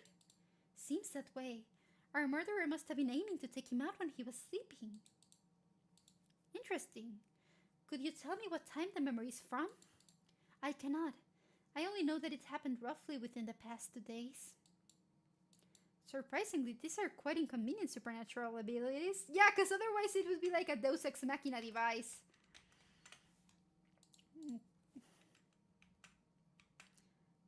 Okay, let's see. Watch your tongue. Sorry. They aren't supernatural abilities, they're skills. Terminology is important. Be careful you don't mess it up. Right. As for the time of the crime, Brian Trace's photo will be much more helpful than whatever I can give you. Shall we ask him to look into it later on?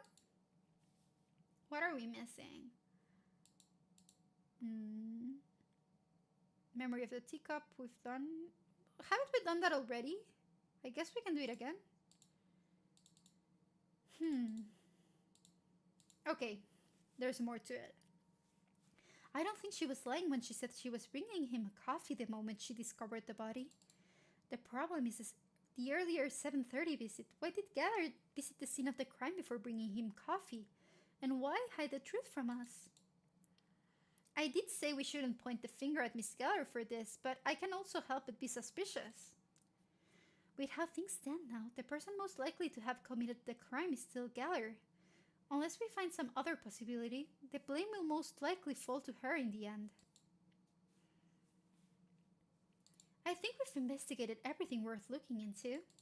You took a proper record of everything. This is a top-notch memory survey. I think we find some oddities, but nothing with clear connection to our case. Don't be too disappointed. Give it some time. Then you'll start to see the meaning behind the clues we just uncovered. Still, I feel we're missing something. Isn't there anything that stands out to you, Sergeant? Well, if I had to pick one thing, maybe the ceiling? The ceiling? What about it? Oh, why is there blood on the ceiling? You see? If you look carefully, you'll see that there's blood on the ceiling. Ugh, I gotta... let's see. Let's ban that. I should have mods at some point, right? Mod actions. Okay. There we go. One ban. The wolf. Hi! Hello! When we find blood on the ceiling, most often it means the victim and the assailant got into a physical altercation. The blood spatter usually comes off the backswing of an already bloodied weapon. Hi, how are you? Thank you for coming to my stream today. This is Detective Sila Holmes on the case. But in this case, the victim was killed with a single blow, no? We found no signs of a struggle in this corpse. Precisely, which is why that blood spatter feels out of place. I'd love to get up there and read its memory, but that would be no easy feat. Maybe it's because this is a theater, but the ceiling's about 5 meters up. I'm good, you? I'm great! Bird braid! Hi, Leah! Thank you so much for the raid! It's been so long, how are you? How is everyone doing? Ooh, I still haven't figured out. Leah... How do you like... What's it called when you give a shout out? Hi! How do you give a shout out on Twitch? I've never actually done it correctly. I'm trying to give you the shout out, but I don't know how to. Hello, how are you? What were you doing in your stream? What were you up to, guys? I hope you had fun. If there's blood on the ceiling, / shout out. Oh, perfect. That's good. Shout out and Leah. Okay. I was working on music things. Ooh! I know that you have your big circle where you guys do mix-ups and one person composes and the other one does lyrics. And then people who don't know how to do music gets taught by a composer, which sounds amazing. Oh. Should I?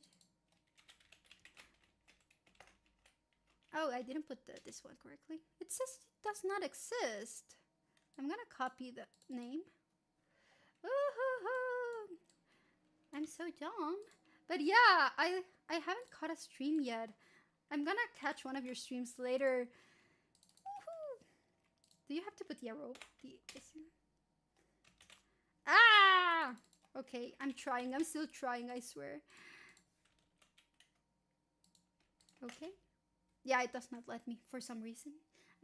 But yeah, are you composing something new? Or mixing maybe? Your mixes are always so clean and nice. That voice. I have no idea when I'll post another one, but soon, yes. Yay, they're so exciting. And then the music ends up sounding so nice too. It's like, such a great skill to have when you can explain how to do music, which is a complex thing, to someone who doesn't know how to, and then end up doing something amazing. It's pretty cool. It's so inspiring, really. Ah, your voice is coming from me. What? So a walkie-talkie? Where will we carry out the interrogation? Is that like a spork?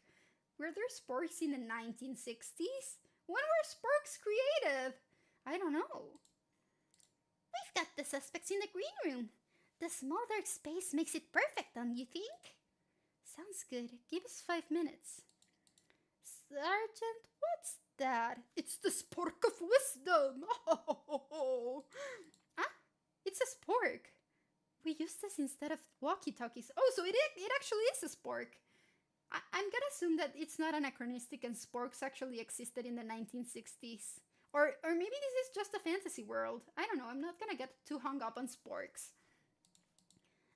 So it's a walkie-talkie shaped like a spork? No, it's a spork. A cross between a spoon and a fork. She always treats us like we're so dumb. And it's actually a valid question. Why are you using a spork as a walkie-talkie? I know that much. But tell me, why is Tina's voice coming from a spork? How exactly does it work? I have the same questions, no trick. I have the same questions. I'm not quite sure myself. After all, we can't be sure which objects will become staff. Staff? Ah, I guess you're not completely in the know. We call objects with special abilities, like this spork, for instance, staff. Okay, let me get this right. So, not only do people get magical abilities, people, like, things can also get magical abilities? Like a spork is a walkie-talkie now? What's next, a pigeon that barks? I don't know, this world is pretty crazy. Just like the staffers, these objects are also phenomena. Then staff is like the object version of a staffer? Oh, in truth, staffers are the human version of staff, but I mean, you've got the gist of it. Here, now you've got one too. If you want to get a hold of someone, just hold it upside down and speak. But why does it have to be a spork? No, let's not dwell on that. I should focus on the case. Note, you're going to play an active part in interrogations as well now. Can I really? It's important you experience a little bit of everything. I feel like that's pretty much how it goes in every work. First, you shadow the manager or whoever's gonna teach you, and then you actually start doing stuff step by step. Unless you're in like really bad retail entry-level jobs like the ones I get, and then you're expected to know everything from the start and they leave you alone. And if you have like a problem, it's like, oh yeah, you can figure it out yourself. Why am I supposed to help you? Nah, every man out for himself. And it's sad. And then they wonder why people quit after like a week or something. No training. I know, it's crazy. I have matters to attend to that require me to leave the theater for a while. While I'm out, you go help Vena. Okay, I'll go give it a try. Though I'm not sure I'll actually be of much help. It's true. We have no idea if you'll actually be of much help. Why is she still dissing us? Haven't we proven to be completely competent detectives by now? But it'll be better than you not tagging along. I don't think I'll be of zero help, though. Oh, you think so? Then I'll be looking forward to seeing what you can do. I've proved myself like 3 times already. What else do you need? Not too much, though. Wow, she's so passive-aggressive. Man. Well, the truth does make me want to get something done. Well, if her methods work, who are we to judge? Detective Tina said the suspects would be in the green room, right? Ooh, our first interrogation! Baby's first interrogation! Baby's first interrogation! Oh yeah, also the building's called the Trump Tower. I'm gonna assume it was done before, circumstances, but it's okay. Welcome to the world of interrogations! It's rather admirable you've dragged yourself all this way to help, Note. I guess the Note nickname is catching on. In the beginning, it was my job to decide the nicknames within the Mana First Edition. But this time it looks like Pandy beat me up to it. Speaking of the whole Pandy thing, you're talking about Sergeant Pandoria Redfins, right? I'm not sure how appropriate it is to call a superior officer by a nickname. A nickname is part of one's identity. It's what you need to survive when you work on this field. What field is she working in where this is normal for her? A supernatural one? Did you just see the spork that works as a walkie-talkie? We have bigger fish to fry here, Node. Excuse me, how long am I gonna have to wait? Oh, her voice sounds so familiar. I don't know if they got like famous Japanese voice actors for this, but I could swear she sounds just like Lynette from Genshin Impact in Japanese. I don't know if I'm crazy though. This woman, is she Julia Geller? Oh, that's she. Would you like to introduce yourself? Hello, miss. I'm not your case of the Mana Affairs Division.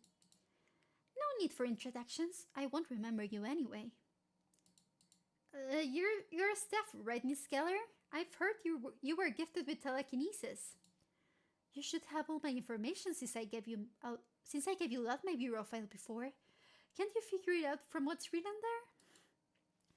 With all the strange jargon on the document, I honestly couldn't have told you from a look.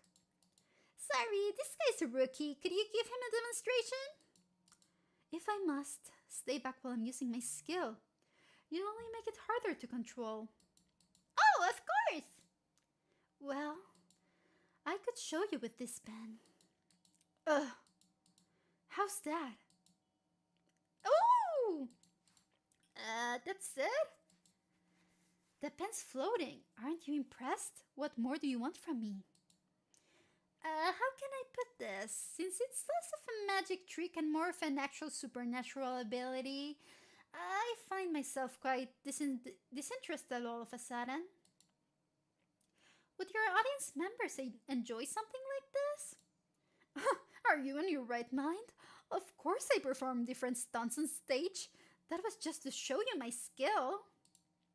Amateur. Miss Geller, I heard you're a clown here at Trump Tower, but your personality doesn't seem all that cheerful. I obviously put on a cheery act when I take the stage, but do you really expect a clown to act so ludicrously in real life? Chumps like you who can distinguish fiction from reality are the reason Vladimir Nabokov got so much heat. Is that the Lolita author? I'm gonna Google it, but I'm pretty sure Vladimir Nabokov is the one who wrote Lolita. Vladimir Nabokov.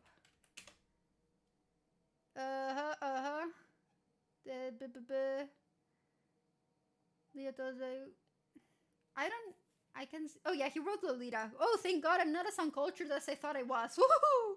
That would have been really embarrassing if I got that wrong. More importantly, I've already said all I have to say. Why am I here? Miss Geller, you're here because of Note here. Huh? We were just about to conclude you were our culprit, but Note voiced his objections. I don't think that's something you're supposed to say to the suspect. In fact, Note's the whole reason you're getting a second chance. However, you should think carefully about what you say from now on, right? All right. Right up against the table, please. Okay. Hey, Note. It's good to be polite and all, but now's not the time. A detective shouldn't be looked down upon, understand? Yeah, I understand. I mean, not that you've got the most polite way of speaking ever. So, Miss Geller, I've got a question for you. All right. About the day in question, before you happened upon the body, did you see the victim at all? Since we already know everything, I'd think twice about lying. Yes, I did. The ringleader called me in at 7:30, so I went to see him. That lines up with the trace photo. You have a photo? No need to get into that. More importantly, we'd like you to tell us what happened at 7:30. I'm sorry, but I'd rather not talk about what happened then. Could you give me some time regarding that matter? Okay, then perhaps we should hear from someone else first. Okay, very well then. Wouldn't it have been better to pry a little further? We can pray later. If we push her too hard, I'll have a harder time detecting abnormal heartbeats. More important than that, Note, You almost got us into a heap of trouble, you know? The fact that we use our skills on suspects is strictly confidential. If they were aware of our skills, they could think up counters to them. Oh, sorry, I didn't think about that. Seriously, I haven't figured out if you're a genius or a dunce. Watch your mouth, okay? If one of the suspects got word, excuse me.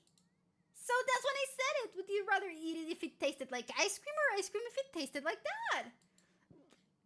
If you're going to change the subject, couldn't you pick a better topic? That's all I could think of in the heat of the moment. I have something to say. Before, I feel like I started out a bit harsh. With everything going on, I've been a bit touchy and, thank you for the second chance, Detective No Trick case. That's all I wanted to say. That's a development, huh? She just thought that it wouldn't be a bad idea getting in close with a detective. Still, she heard you. She even remembered your name note. True. It's quite nice to hear honest gratitude. After all, we don't hear it often. Oh, look at the spork sign. That's pretty funny. Detective Brian? Again with the spork? So, you bring in the suspects? Woo! Pen lights, pen lights. I thought of getting that as an animated emote, but then I forgot. That's about it. Maybe when I do my rebrand, I'll get like an animated pen lights emote. That would be pretty fun. Great! Let them in one at a time. Let's start with the bloke. Magician Frederick Oh, he is a magician! Remember when I said if the fire guy is a magician, he's definitely the culprit? He is the culprit, guys! I proclaim it now! Whoa, there's a hairstyle you could spot in a crowd. You could lose your soul in a hand of cards to do hair like that. Hair like what exactly? No, have you still not seen his bureau file? Here it is, have a look. Frederick Burnham's skill is radial ignition. Ignition means he can light fires, right? And does this part mean it radiates outward from a central point? Simple enough. Seems like something you men would enjoy. I'm just glad it's easier to understand that indiscernible object manipulation. Most of my magic act makes use of my skill. Things like setting fire to targets and the like. I'd love to show you, but that may be difficult due to the risk of starting a fire. That's quite alright. There are those skillful enough to fool us about their skills, making it necessary to check them out. But since you troop members here at Trump Tower use your skills during your performances, pulling the wool over our eyes is impossible. Still, can you really call using a skill a magic trick? Magic normally relies on illusions. Even if I did magic without the use of my skill, do you think anyone would believe it was a trick? This city is filled with staffers. I decided that instead of trying my hardest to conceal my powers and be called a fraud, I'd openly show them. Thankfully, the response was satisfactory. Plus, there's something romantic about a man who can shoot fire out of his hands. Do we have another pyro here? I think so. That may just be your personal preference speaking. But, oh, sorry! Calling you in here so suddenly must be quite the inconvenience, yeah? No, it's quite alright.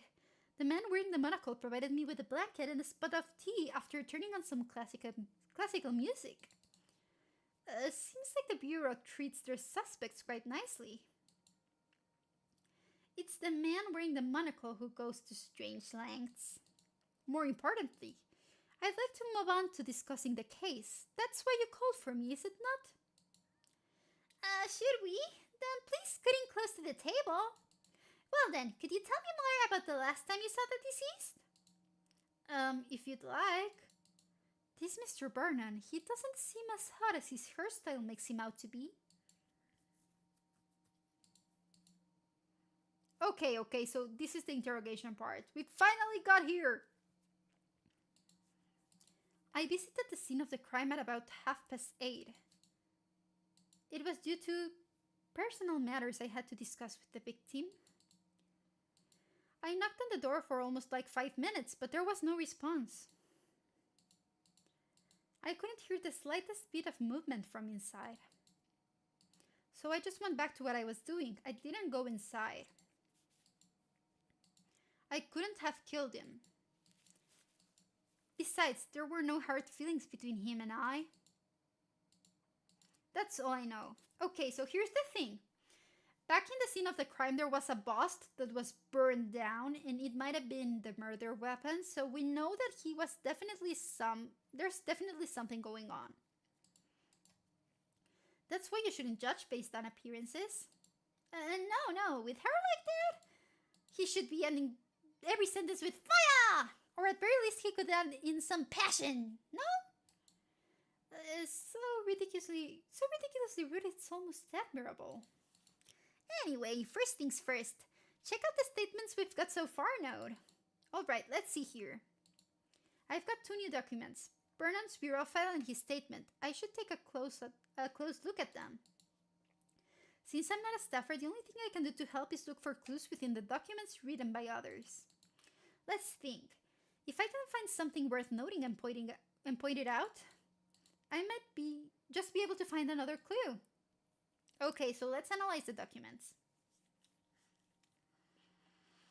Oh, I need some water. Ouch, I hit myself. Okay, drank some water. Okay. This is his file. Witness statement. Okay, so if you didn't know, the kind of weird girl who discriminates on everyone has the special ability to know when people's heartbeat is altered. We don't know if they're lying or if it's just nervousness, but whenever they say something like that, one of the heartbeat will appear next to their statement. This is Geller's statement. Let's go to Burnham's statement. I couldn't have killed him. Besides, there were no hard feelings between him and I. Choose a clue. Let's see. Oh, we need to combine it with another one.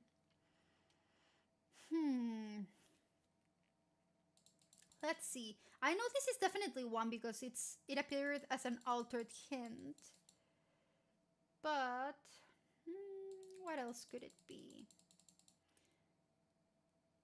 Statements. I don't have anything about the crime scene. Let's remove this one and let's check. Warm tea, untouched, snoring. Yanked from a pigeon after a struggle. Knocked on the floor. Deformed by extreme temperatures. I mean, these are both related to the suspect, but I don't think it's directly related, so I'm gonna check if there's something else. Geller, victim's palm, strong impact, handprint, globed hand, impression, square-shaped, footprints, Geller. Okay. 8:30. Yeah, okay. So this is, I don't think this globed hand imprint is really relevant because it might have been from when Geller came in at 7:30. So bust of the victim. This is the only thing I could think of. Or maybe after a struggle? I don't know.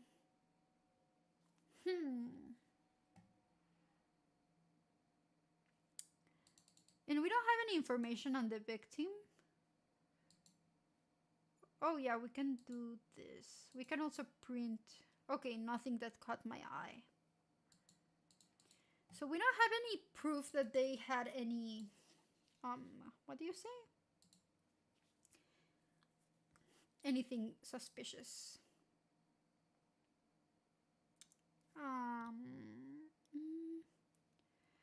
At 8:30. Let's see. Did something happen at 8:30? Impression, square shaped.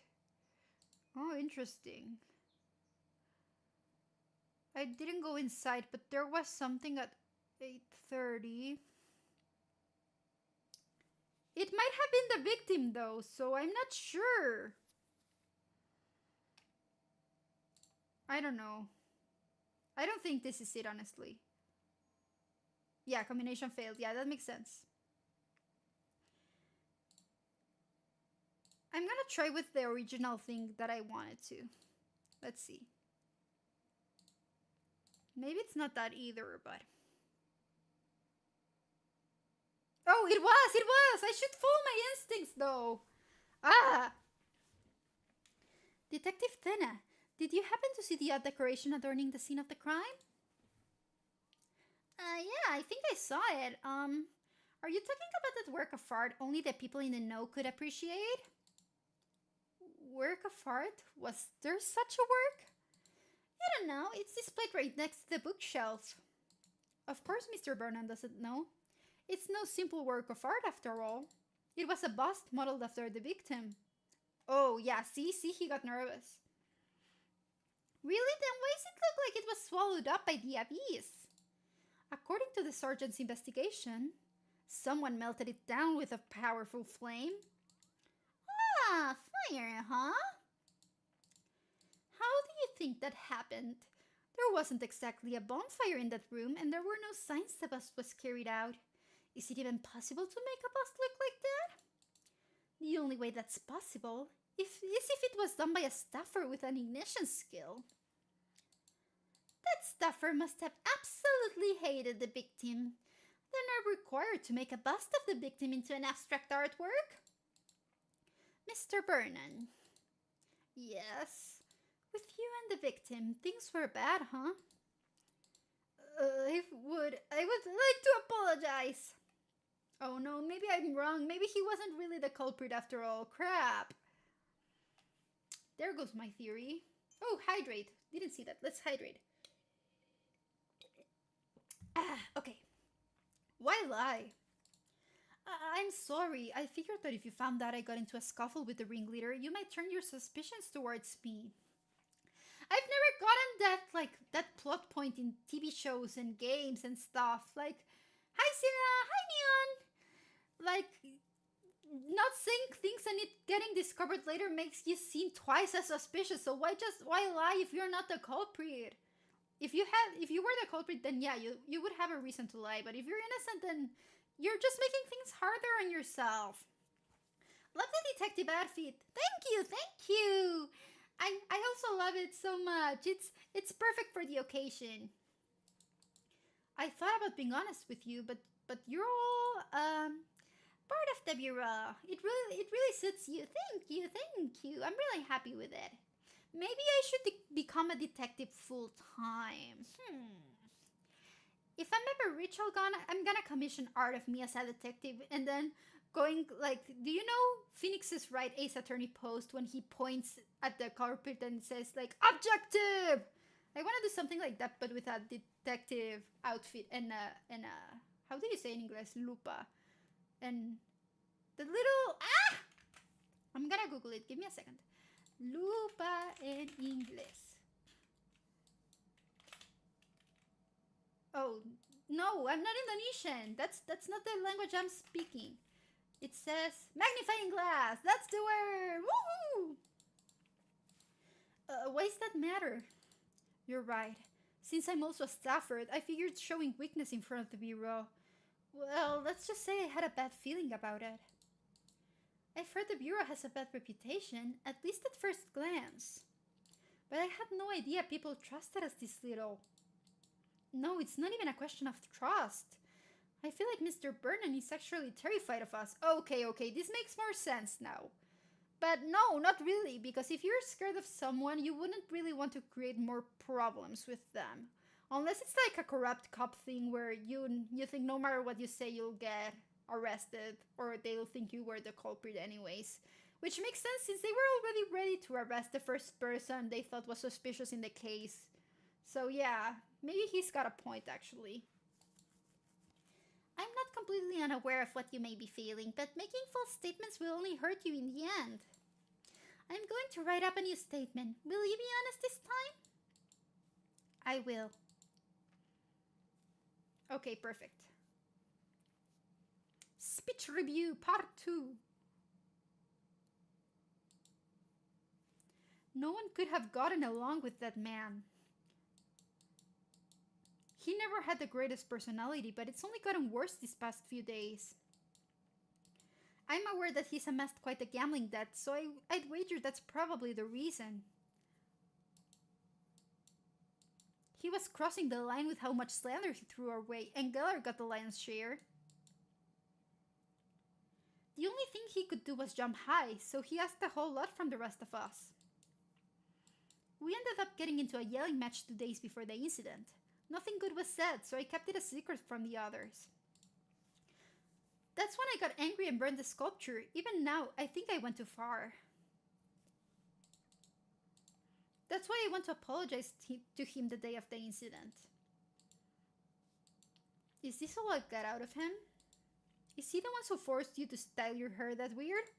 Yes, the ringleader took his directing role very seriously, to an odd degree.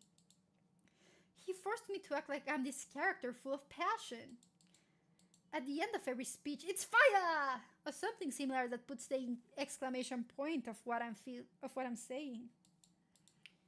That's how Thina would have you do it. No, it isn't. The thought never crossed my mind. Did too. If the big thing really was like that, why did you stay at the circus this whole time? There must have been a way to shift careers. There was not. No other troops would accept us. I can assure you that. Regardless, that's all I have for you. Sorry to disturb your investigation. More hydration! Okay, I've hydrated. Shall we clean our next suspect then? I just did. You know, fire and ice, pretty funny, right? Careful. I know. So this must be Miss Oz Aston? Indeed. Oz Aston, Trump Tower's resident acrobat.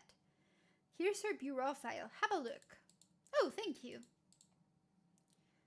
Chain ice formation. Range under 1 centimeter. Catalyst purified water. The chain reaction can continue up to 5 meters.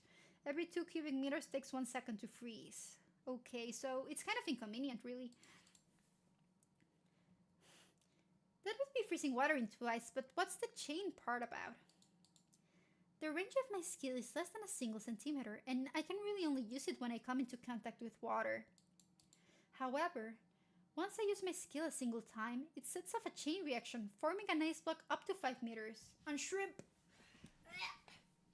Let's unshrimp. There we go. So if you merely touch the surface of a pool of water, you can freeze up to a 5-meter radius. That's actually pretty impressive now that I think about it. Yes, and I've shown that exact ability up on stage before.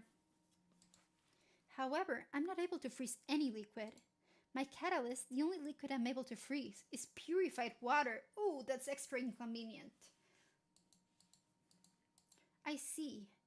I've got a general idea of her skill now. However, Miss Aston, unlike the previous two, actually has a catalyst on her bureau file. I should probably keep that in mind. Now that we're all done with the introductions, shall we get to the main show? The main show, huh? This woman is just as straightforward as Mr. Vernon. Alright, let's get to it then. Before you begin your testimony, would you mind scooting up close to the table for me?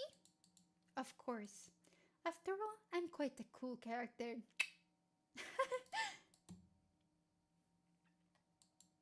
Okay, let's see.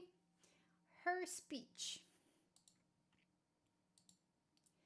I went to his office only once. The time was maybe 8 in the evening.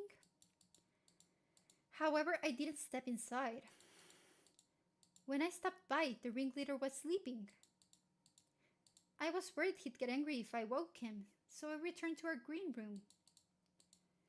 A time after, I heard Yulia's screams. I sprinted to the office where her screams were coming from to find his corpse! Are you alright, miss? Whatever could you mean? When you recalled the incident in question, it looked like you were trembling.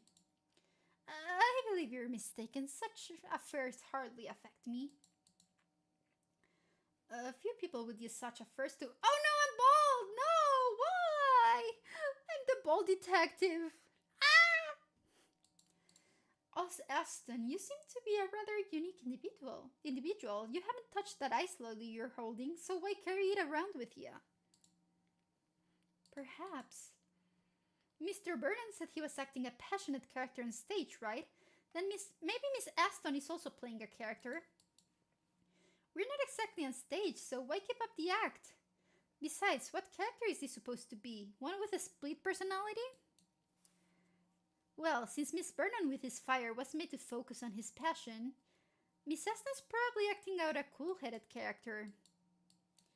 Thinking about it like that, I do feel quite sympathetic. Detective Thina, what's the matter? You made me bald, Doc. How dare you? But to be fair, I'm even cute when I'm bald. Oh, dear Lord, if I haven't figured it out. Miss Aston's lying to you. Excuse me? What manner of accusation is that? Miss Aston, you said you never opened the office door, right? Then how could you know the victim was sleeping? Oh, that wasn't you, Slander. I know. Sorry, it was a sure. I read both. I read both at the same time.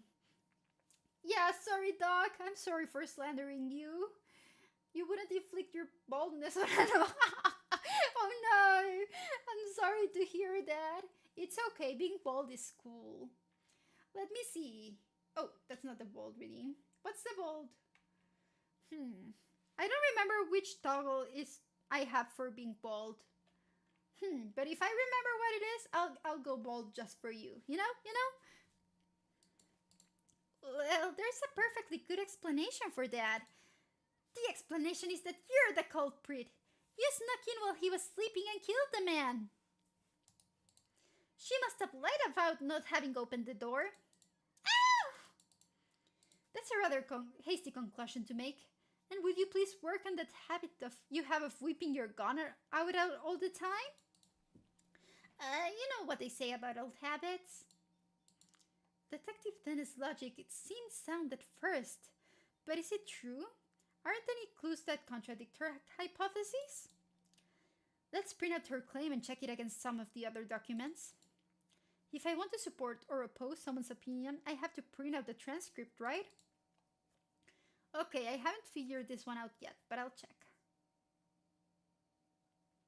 So we print out the hypotheses. She must have lied about not having opened the door. Let's see. Do we have maybe the info about what happened at the crime scene? Oh yeah, we didn't pin it. Pinned on. There we go.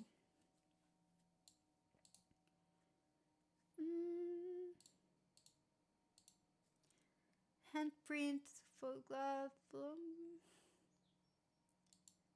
Okay. So maybe this one, because someone with a globe did open the door. So that means she did open it, I think. No? Oh no! I was so sure about it. Oh, you can put out two things at a time. Nose. I don't want to pin this. Maybe in her statement? Statement by Aston. Whoops. I unpinned this, so I went to his office only once. The time was maybe 8 in the evening. However, I didn't step inside. When I stopped by, the ringleader was okay.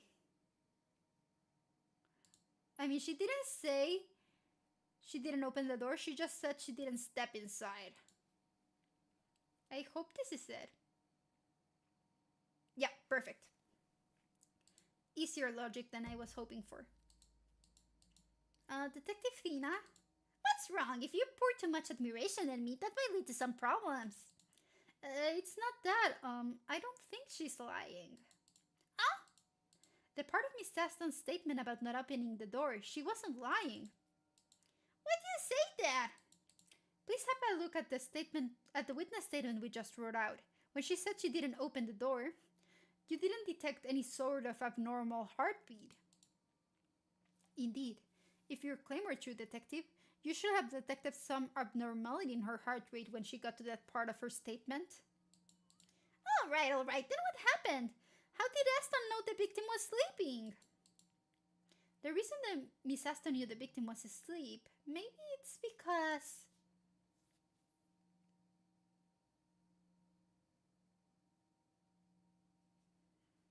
I mean, we do know that Geller went out at 7:30. Oh no, not this one. Like, we could see that Geller went in at 7:30. Maybe this one? Handprint left on the teacup. Oh no, I didn't read that it was on the teacup. Maybe if I had the information on the state of the victim at a time. No! I thought, like, in my mind it would be because... Oh wait, we do know he was sleeping. Okay, yeah, I know. It's because the chair. Perfect, let's see if it works. Yeah, there we go. He was in the chair, so we know that he was sleeping at the time. Of course, the sound! What sound? He's snoring. Right when I was about to open the door, I heard the ringleader snores. His snoring was a thing to behold. So you heard the victim snores and knew he was asleep? You really expect us to believe that? It's true. Why are you doing this? Why only prove my claims wrong? What am I supposed to say to that? When the sergeant read the memory of the chair at the scene of the crime, she said she heard snoring.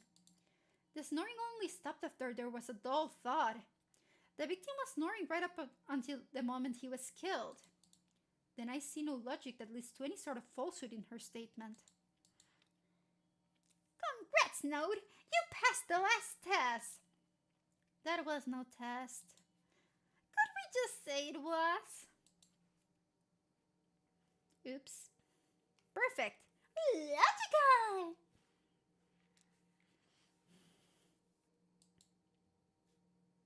So, is my name cleared for this now? It is. Sorry to have casted blame where it didn't belong. No, it's quite alright. As I said, I'm a cool-headed person, so it's natural for me to raise suspicion. Who's gonna tell her? I should. Miss Aston, you don't look the least bit cool with what's going on. Instead of cool, I'd go with someone suffering from a mental breakdown. Just the overall concept of carrying around a nice lolly to look cool, it's so one-dimensional, it actually comes off as sort of cute, no? How could you? You're just acting cool because that's the character you play on stage, huh? You're right.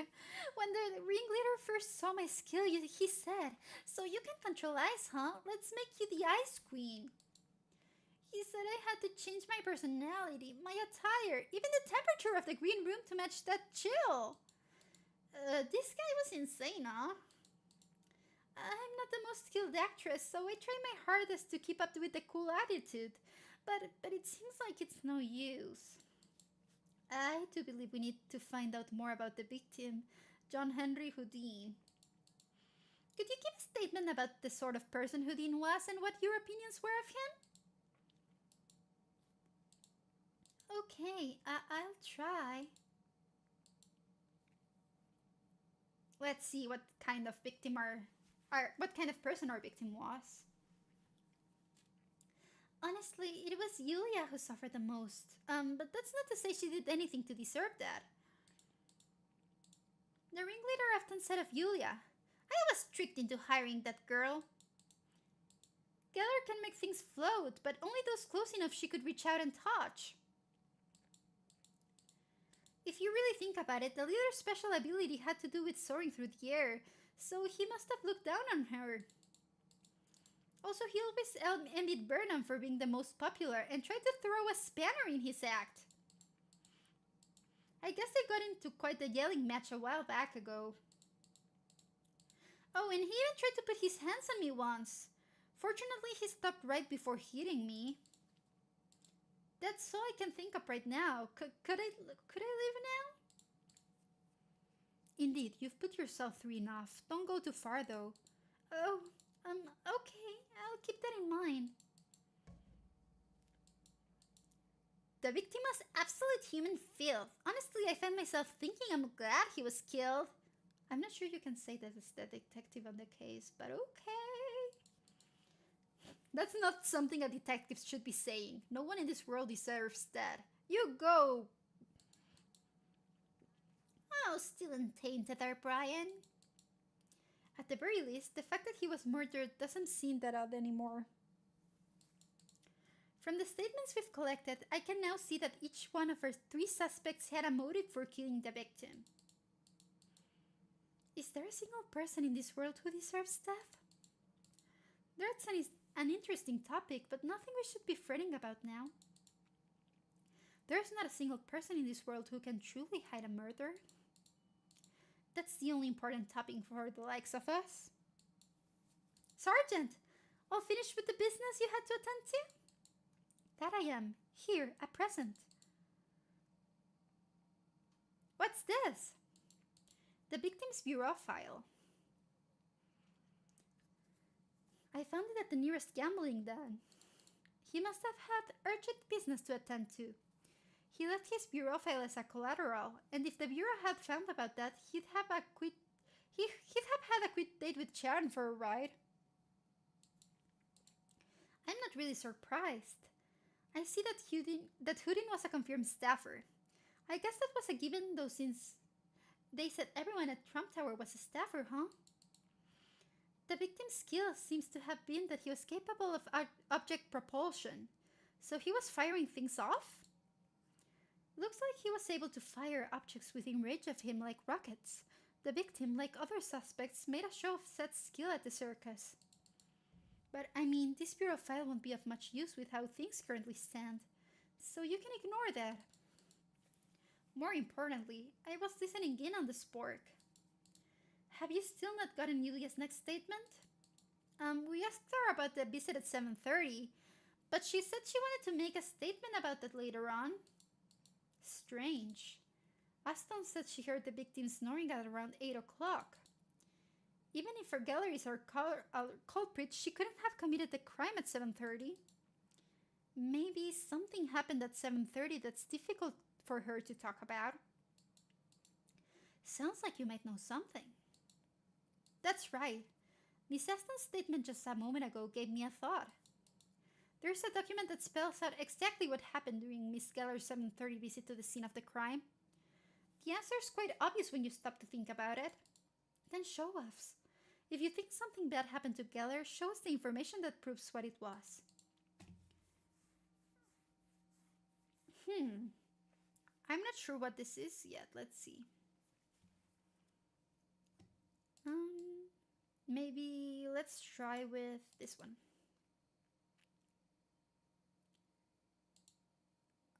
Oh yeah, like she slapped her. The victim, the guy slapped her, so let's see. Perfect.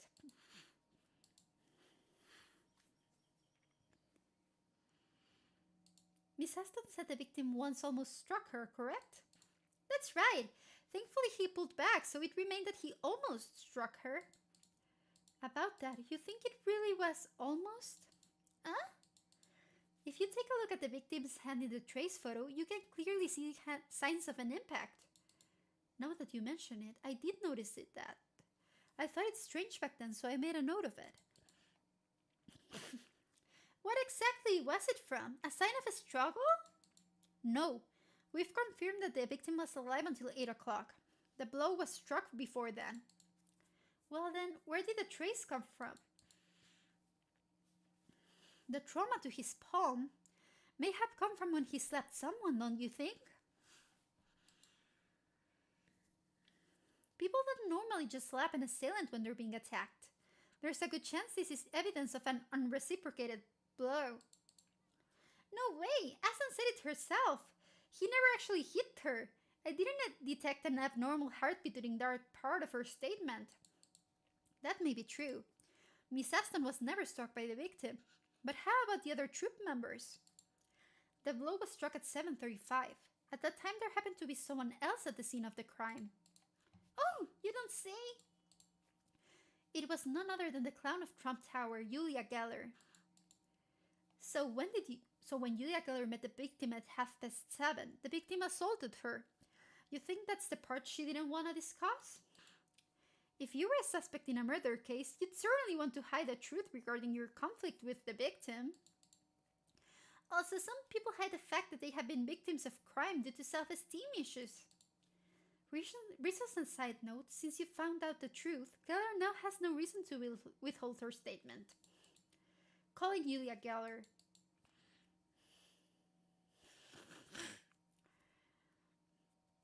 What's the matter? Miss Geller, let me be straightforward with you so we don't end up tiring each other out. You entered the scene of the crime at 7:30. Did the victim then assault you? How did you find out about that? We have our ways. Does that mean you're admitting the assault took place? No. We did get into a heated discussion, but the ringleader didn't lay a hand on me. It would be wise for you to tell us the truth. I just told you the truth! He didn't! What might I have done for him to want to hit me? Well, I can think of a reason why he might have resorted to violence. After all, such an action is beyond justification. Yet, as to why the victim held ill will toward you, we've heard a few things. And the reason the victim held a grudge against you, Miss Geller, might have to do with... Okay, so...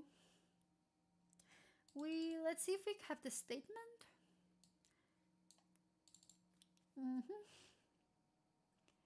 I was tricked into firing that girl.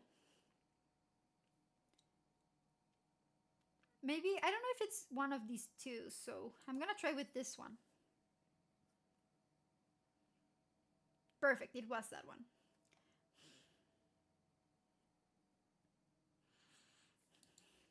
We heard that the victim often said that he was tricked into hiring you. Miss Geller, your skill is limited in a number of ways. Thus, there's a limit to the number of stunts you're able to show us. Did those differ from the victim's expectations? Maybe that's why the victim... He didn't hit me! He didn't! And would the victim of an assault ever say that? She's sticking to her guns. Maybe this is about her pride after all? That thing must be stifling. Excuse me? You're not performing, yet you still choose to cover half your face. That mask, do you normally wear it around? Miss Geller, would you mind showing us your face? Could we see what's under the mask? Please keep it a secret from the others. Oh my god, he really did hit her hard. Logical!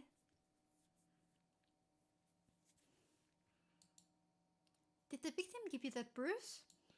He did, and I'm sorry I hid it from you. I was afraid you might suspect me for the culprit, but more than that, I didn't want the other troop members to find out. Why didn't you want them to find out? They know the victim was the bad guy, not you. That's not true. I'm the bad one here. What's that supposed to mean?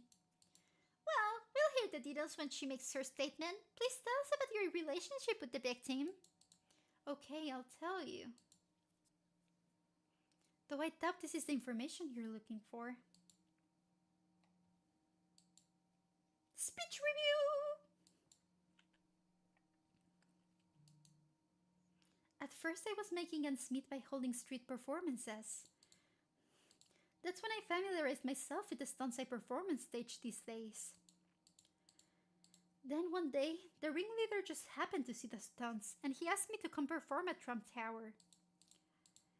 It was later when I learned that the ringleader was looking for a new troop member with telekinesis and mistakenly assumed that I used telekinesis to pull off my stunts.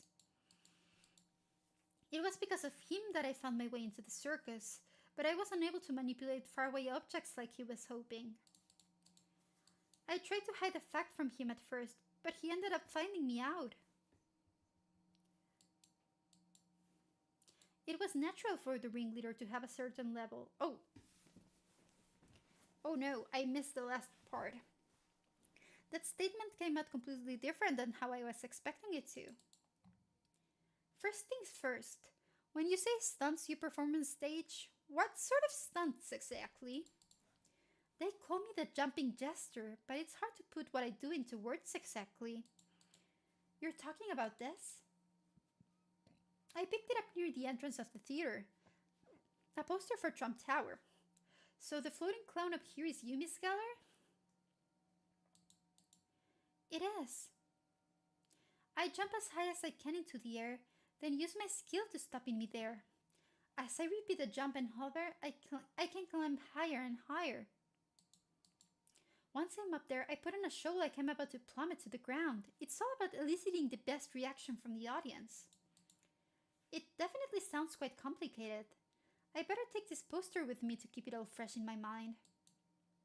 Also, there's one more detail that concerns me. You said you didn't think much of the victim striking you, right? It's not that I didn't think much of it, but I can understand why he did it. You understand? Was he prone to using violence with you?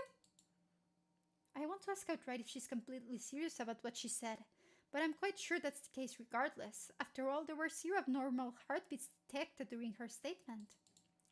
This place, Trump Tower, is the first place where I feel like I really belong. All the other troop members share the same wounds as me. The same wounds? Even if I were to explain it to you, Detective Case, I'd hardly think you'd understand. From the moment we're born into this world, every event we staffers go through forms a wound we carry with us. I understand how and why the ringleader became the person he was. It's the same for everyone in this troop. I thought Miss Vernon or Miss Aston would share her sentiment. Trump Tower is everything to me. Did I deceive the people here? It only follows that I should be punished for my deception. I can't read her heart rate because she's not touching the table, but as a seasoned interrogations expert, I can tell you those aren't the eyes of a liar. I just don't understand. As it turns out, everything that happened at 7:30 was as I expected. However, it's hard to say that any of this counts as progress. Something makes me feel like I only know a bunch of information that I don't really care to know. I just hope the new statement we obtained gives us something to go on during the investigation. Let's see if we learned anything new. I think we've heard all we're going to from our suspects. So, have you solved any part of this riddle? I'm sure that neither Mr. Bernard nor Miss Aston stepped foot in our crime scene that day, though they both got all the way up to the door. When you're dealing with staffers, murder from a distance is not out of the question. Just standing in front of a room is enough to raise suspicion. When we really step back and look at it, the problem is we still don't know how the victim was murdered. After all, we haven't found her missing murder weapon. But we've got a good deal of clues to go on. It's time we started bouncing ideas off of each other. Even if we do start bouncing ideas off each other, which ideas should we start with? First off, we require means of identifying our suspect. Brian, do you remember that favor I asked? Oh, speaking of that case, it's snowed now. I have something for you. You really don't need to correct yourself there. Is this another trace photo? That's right, it's a photo I took in front of the ringleader's office. In places with a lot of foot traffic like corridors, it's hard to identify specific footprints, but there weren't many people who stopped in front of the door. Because all our suspects routinely wear gloves, we have no fingerprints, but we were able to identify the footprints from their foot sizes. From that, we can get an estimate of when the victim was killed.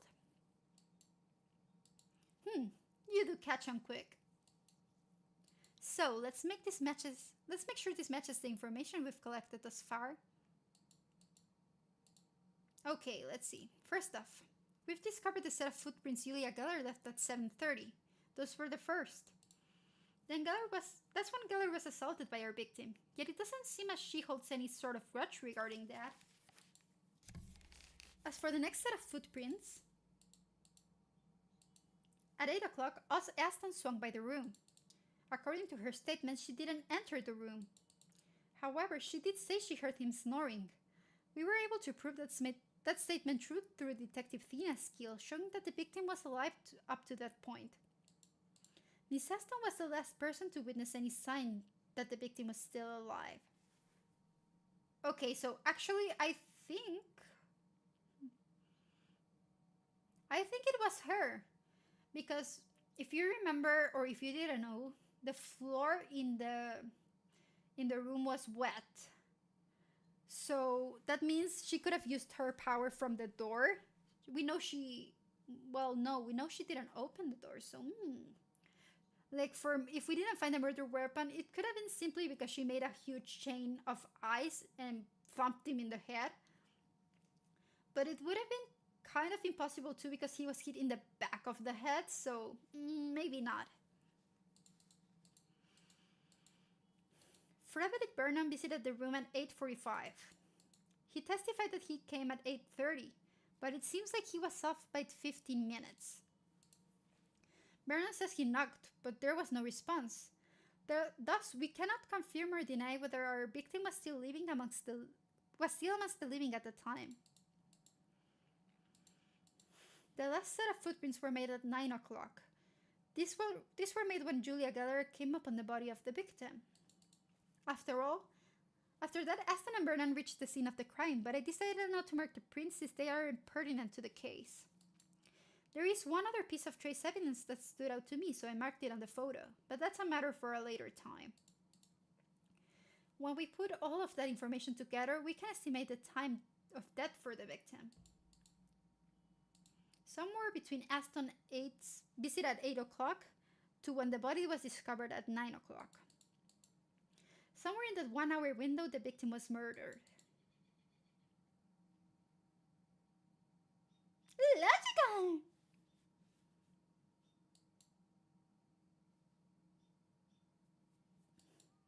Great! We've got a time of death, so that counts as progress in the investigation, right? No, I can't agree with you on that. After all, each of our suspects visited the scene within that 1 hour window. Isn't that true? Yeah, I guess we still don't know anything. I was just about to disagree with myself. We're still clueless, huh? What's wrong with her? Just don't mind her. I see. Well, the last person to confirm our suspect was alive was Miss Aston. The first to confirm his death was Miss Geller. And Mr. Burnham dropped in the time between. The fact that all three suspects can still be suspected of the crime means nothing has changed. How unfortunate. If we could narrow that window of time, we might be able to narrow down our list of suspects. What if the victim was already dead when Burnham visited the scene of the crime?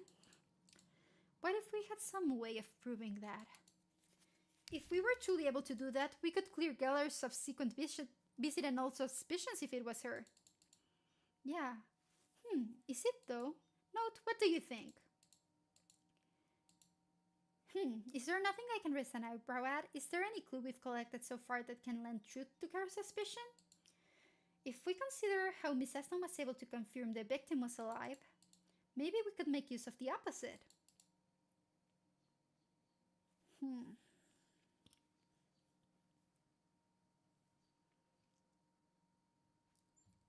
Let's see. I think it should be... not this one. Not this one. Let's see. Not here.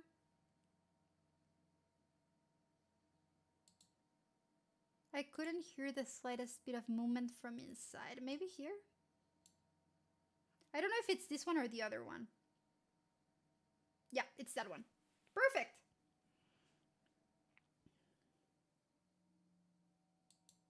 When Mr. Burnham visited the scene of the crime, he said he couldn't hear even the faintest rustling from inside. Moreover, we didn't detect an abnormal heartbeat when he said that. Indeed, thus we have no way of knowing whether our victim was dead or alive at the time. That's not true. There's a high possibility that the victim was already dead at that time. What? How can you say that with any certainty? The memory survey. When the sergeant read the memories of the chair our corpse was found in, she heard the victim snore. Yes, and the snoring continued before cutting out at one particular moment. Right, and what moment might that have been? The moment the victim was killed. Oh, isn't that obvious? Do you know of any dead people who can snore? The important part isn't that the victim stopped snoring. What's important is that the fact that the snoring continued until the moment the victim was killed. Oh, I see! If the victim were still alive when Burnham dropped by the room, he would have heard the snores coming from inside, yet he didn't hear a single sound. In other words, when Mr. Burnham stopped by at 8:45, it was after the victim had been murdered. That means any suspicions we had of Geller and her visiting the crime scene after are cleared. No, that's not right. Julia Geller's skill is in indiscernible object manipulation, so she's basically telekinetic, no? Even if she's not standing right in front of the door, couldn't she have killed the victim through a wall or something? Oh, about that. I don't believe Miss Geller could have killed the victim from a distance. You're waiting for now to say that? Note, the reason we weren't able to prove Julia Geller was the murderer was because of the strange way she approached the victim and the possibility of a murder from a distance. Is there a reason for a change of heart? After arriving here and the things I've heard so far, I believe we have new information on Miss Geller. This information proves that Miss Geller couldn't have committed the murder from a distance. I've got a document that proves it. Let's see. I think it was in one of the interviews, but I can't remember which one. Let's see. Mistakenly assumed that I could use telekinesis. I wasn't able to manipulate here. I think it's this one. Hopefully it's that one. Yeah, perfect.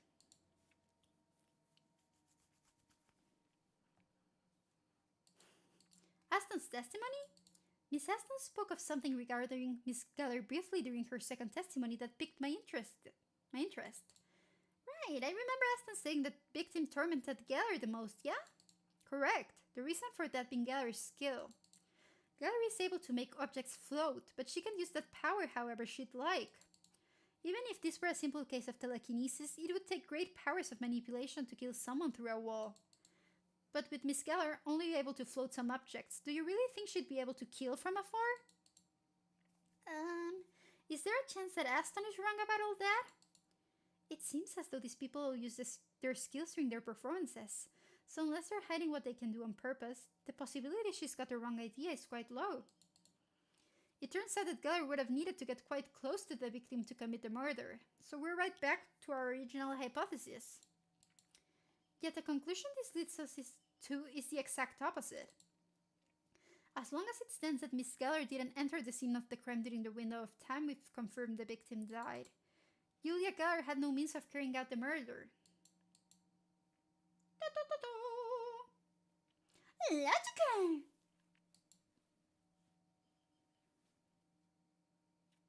With this, we can clear Julia Geller of suspicion. We've narrowed down our suspects to 2. But in the end, until we find out how the victim was murdered, it's gonna be impossible to identify our murderer. We still haven't figured out anything about our murder weapon either.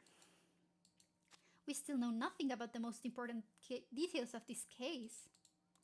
If I may, though I can't say anything for certain, I had a thought about our murder weapon. Maybe our murder weapon wasn't hidden. Do you think it might have actually vanished? Vanished? It seems that you and I were having the same thought. One of our suspects is able to craft a weapon just like that. Precisely! It's possible because of the skill the suspect has. If those two are talking about our suspect's skills, perhaps they're referring to this? I think it's what I was saying, the ice block. Let's see. Um, let's see if I'm right. Perfect.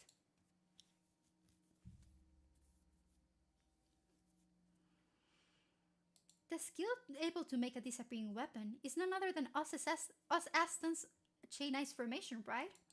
In other words, you two think she crafted the weapon from ice? Precisely, that's what I think. From the state of the corpse, it's clear the weapon was a heavy blunt instrument, right? There's no way of hiding such a thing. It's obvious that it vanished, melting into a puddle. Why didn't the detective find the clues? Which clues? Like this one? And which detective? Because they're all detectives, so because he didn't detect the clues. Oh yeah. That's a good one. I love silly jokes. They're the best. Oh, I just got myself goose flesh. Speaking of puddles, Bazinga. Anyways, I'll be leaving. Thank you for stopping by. I hope you had a fun time, and I hope I can see you again soon. Thank you. Speaking of puddles, there was one at the scene of the crime, no? And thank you for the follow! Yet, even if the weapon were made of ice, Miss Aston never opened the door. We have no footprints that indicate she ever entered the premises. That's what I was saying. Like, my first hypothesis was that she opened the door with her glove, and then that's how she did everything. But there would have been a second handprint with the glove after she closed the door again. Well, she must have had her ways, no? Her ways are exactly what you're here to investigate. There may have been a way around leaving footprints. If you take a look at the trace photo, there were a few square impressions left at the scene of the crime. Oh, if she used a block of ice to walk, would that have been possible? I thought they might have been like little stepping stones made of ice. If Aston were to step on blocks made of ice, it would be possible for her to hide her footprints. It was just a thought. But what do you all think? Oh, as the Americans say, Brian, give me some skin! Do the Americans really say that? Indeed. Well, the sergeant seems bothered by something. Okay, let's go with that. Let's say the killer crept in on ice slabs and killed the victim with a blunt instrument made of ice. Then what would she do on her way back? She could just leave them where they were, no? They'd melt anyway. What if someone went into the room before they had time to melt? Would she have to stand guard in front of the room with the corpse until then? Well, if she could have somehow melted them. It's a bit of a logical stretch, but just in case, shall I help them work through this? How could she have melted ice in a jiffy? It's not as though the means aren't there. Oh, the hot cup of tea that was dropped. At first I thought it was like a crime committed with an accomplice with the fire guy, but now that I think about it, I think it could have been this. The rug with the warm tea spilled on it. No? Huh. Let me think.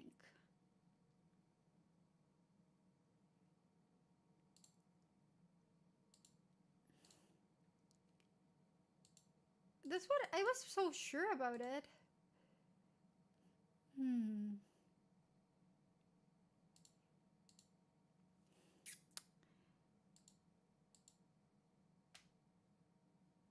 I don't know. Maybe this one too. It also involves water. No, yeah, that didn't sound. Maybe it actually is the fire dude. I don't know.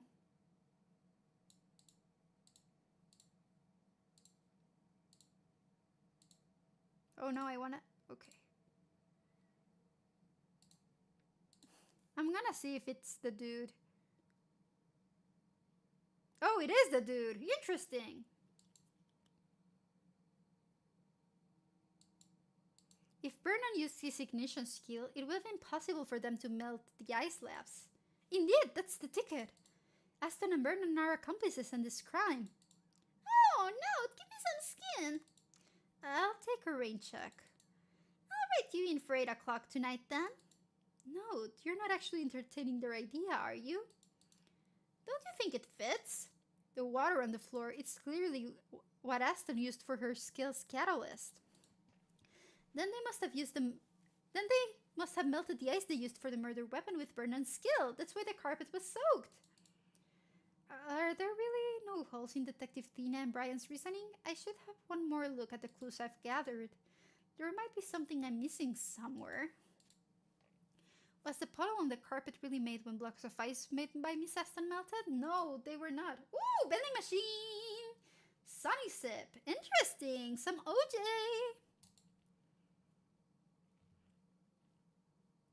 Okay. I'm pretty sure it was caused by the base, however you say that. Here you go. Or, yeah. Oh, I can do this. I can combine both of them. Oh no, wait, this one's from a T. Base, water.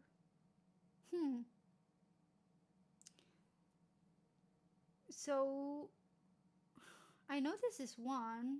Oh, and then you have to print the case history, no? Usually you had to like print a statement so you could oppose that, but...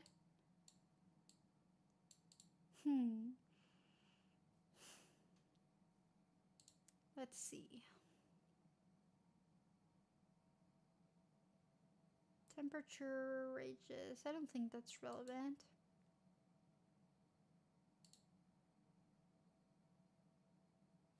I'm not sure about this one actually. I was so sure it was the rug and something else.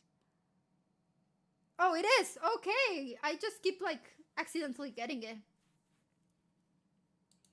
My apologies, but the water left on the floor couldn't have served as her catalyst. Excuse me? Note, are you a spy? Please, just have a quick look at Aston's bureau file. Unlike our other suspects, Miss Aston's skill needs a catalyst. These catalysts serve as certain conditions that need to be met for a skill to be put to use. In Aston's case, she needs water to use her skill. Yes, but specifically, she needs purified water to use her skill. Why does that matter? Read the documents carefully. The liquid at the scene of the crime was entirely black tea. I see. Black tea is hardly purified water. Miss Aston couldn't have used it as her catalyst. Then our logic is... hogwash. Oh, I guess it is. Brian, I'd like to return the skin you slapped me. Rather unfortunate. I thought our logic to be quite sound. Oh, she slapped him back? Anyways, that leaves us with nothing. Oh, it smelled like smoke out there, but I don't see anything, so I don't think my house is on fire. That's good. Oh, I'm saving it? Did I accidentally click save?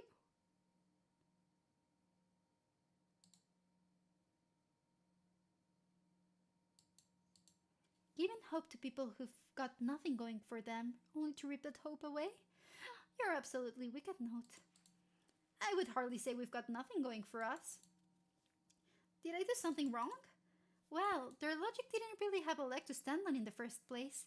If Aston had made a weapon made of ice, we would have found out a large tub to hold all that water. Though I must say, it was rather entertaining. Who's calling who wicked now? One way or another, we've still got the same problem. After this, we still have no one who could have killed the victim. That's where you're wrong. As long as we have the victim's corpse on our hands, our killer has to be out there. However, we're considering that every staffer in this troop could be the culprit. We couldn't have missed a smidge of a clue. Then it's all about the ice, huh? You've really got a thing for ice, don't you, Detective Thina? Yet, from the lack of footprints, it's clear that no one entered the room during the time window when our victim died. And they couldn't have just flown in. Plus, I simply cannot think of a way of for any of them to have committed the crime without stepping foot inside. After all, the range of her suspect skills are also short. How on earth did this happen then? This is the first time all 3 members of our division have used their skills and not been able to find the culprit. So, we have to rely on our 4th member. Oh, you're talking about me again. Indeed, you're our newest member, so try your hand. The responsibility shoved onto the rookie is more burdensome than I thought. Even without saying all that, I have no intention of giving up at this point. Except in suicide, we have got to have a culprit on the loose. However, we've got no clues at the crime scene to go on. Every piece of information contradicts another. Let me think, is there something we're leaving out? Someone who could have made the impossible possible? The only possibility we've talked about that seems genuinely feasible is... So there's something they're missing, and I know. That food... Look. What was I doing? Oh, not here.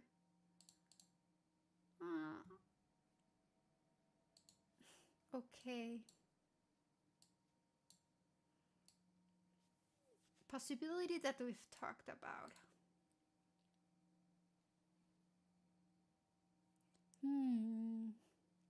No one entered the room during the time window when our victim died, and they couldn't have just flown in.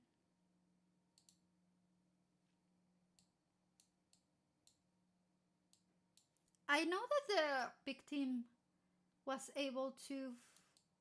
Oh, wait. Geller can fly.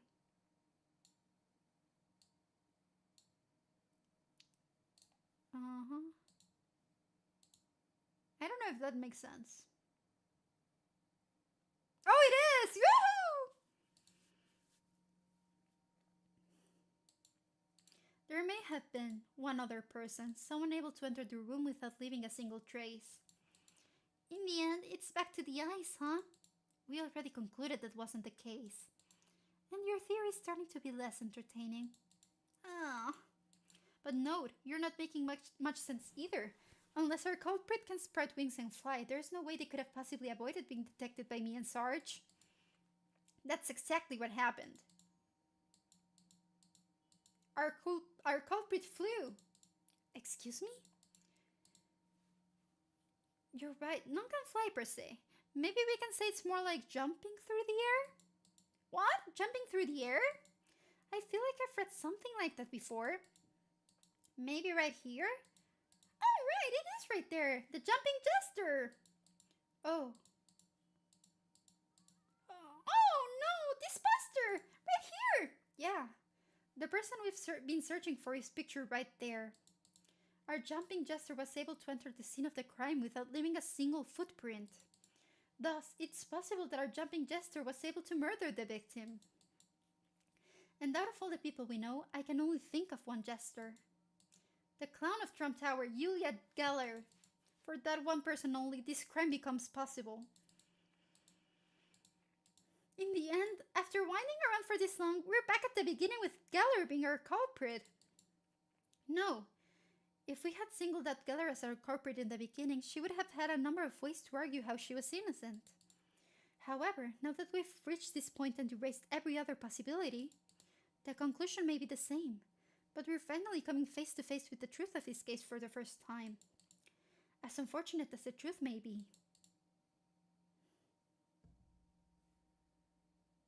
Logica!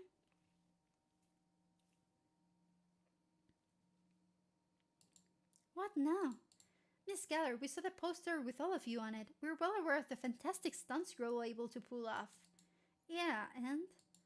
But of course, your stunt, Miss Geller. What was it again? I can't quite remember. If you got nothing to say to me, can I go back with the others? No, stop with the fanfare and get to the point. Miss Geller, your stunt is being able to walk on air, isn't it? Actually, it's leaping. Leaping, dancing, it's all basically the same thing.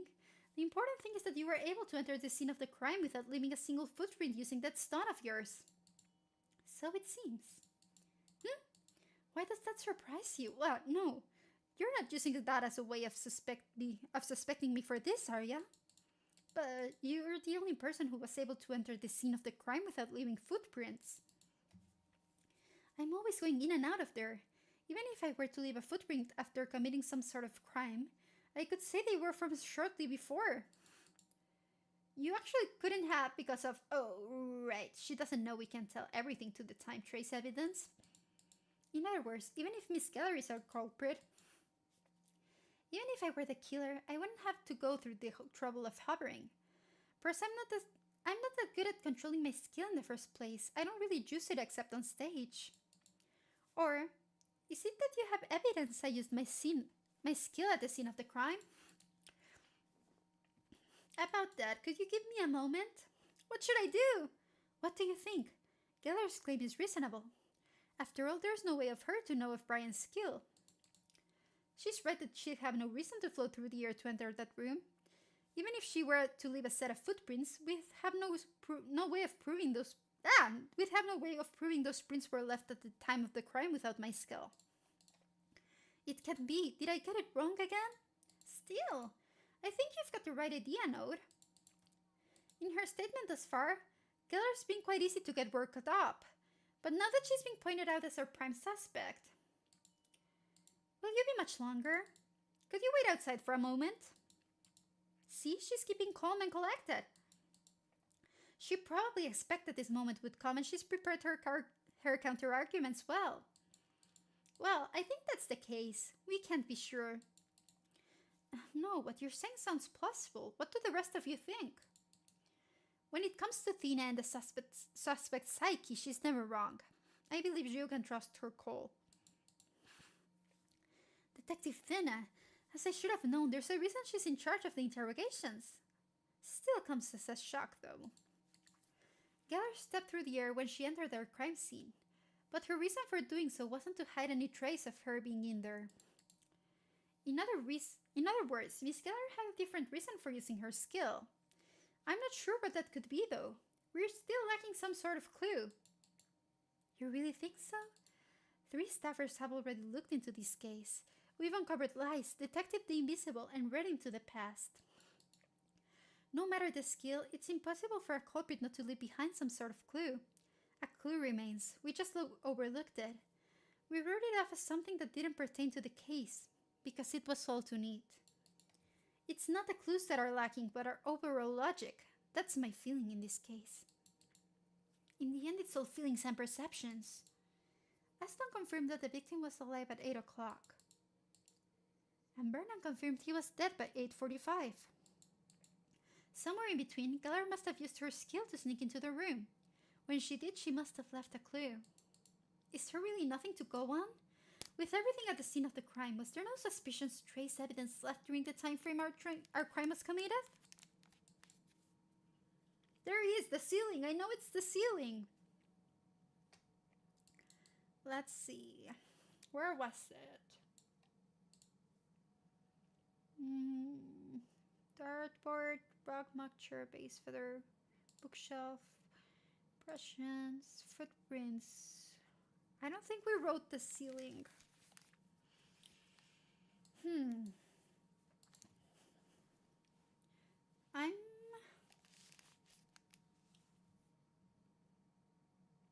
Maybe because he didn't touch the mug, so he was dead by then?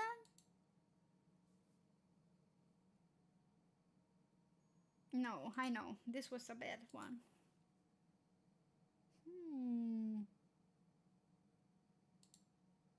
I haven't used this clue either. I'm just grasping at straws right now. No.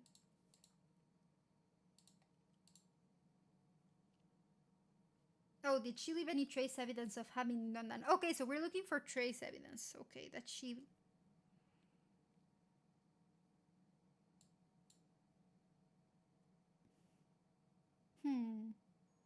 No?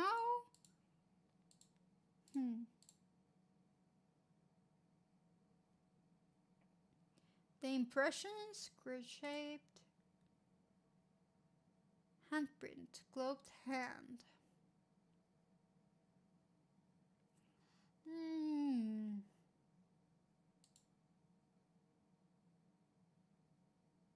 Maybe this? there we go.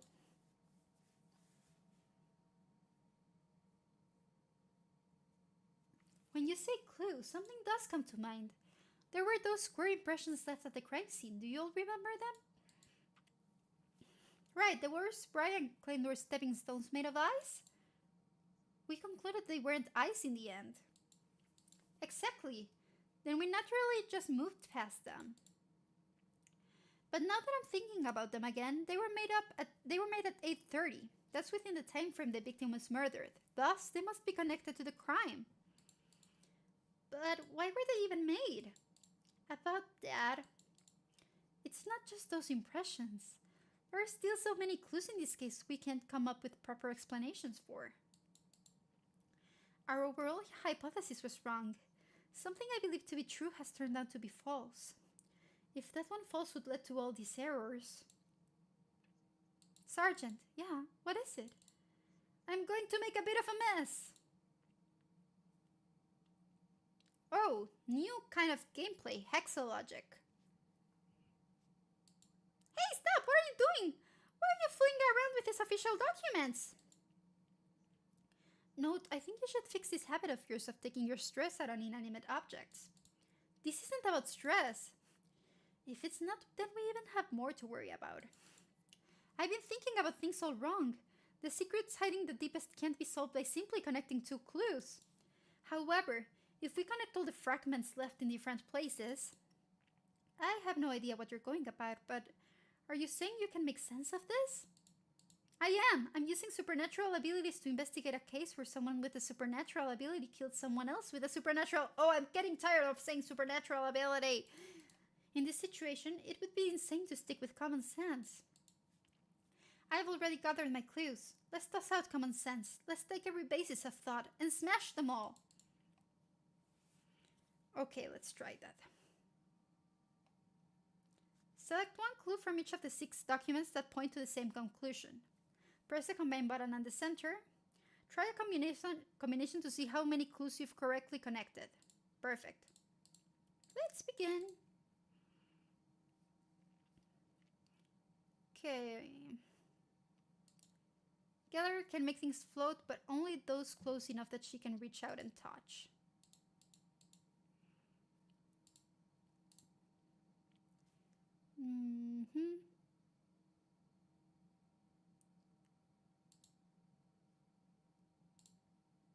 Geller's big secret. Maybe it's about the victim and not the Geller? I'm trying to see.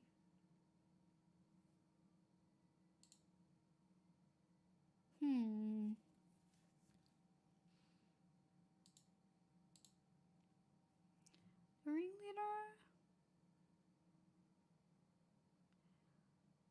I know, I may be wrong. It might be about Geller.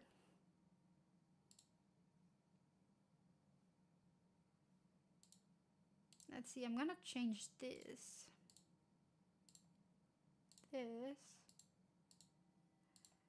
And this one's fine.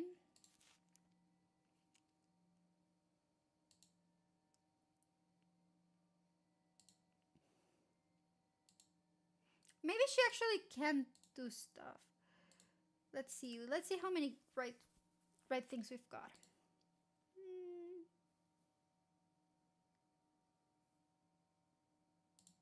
Let's see.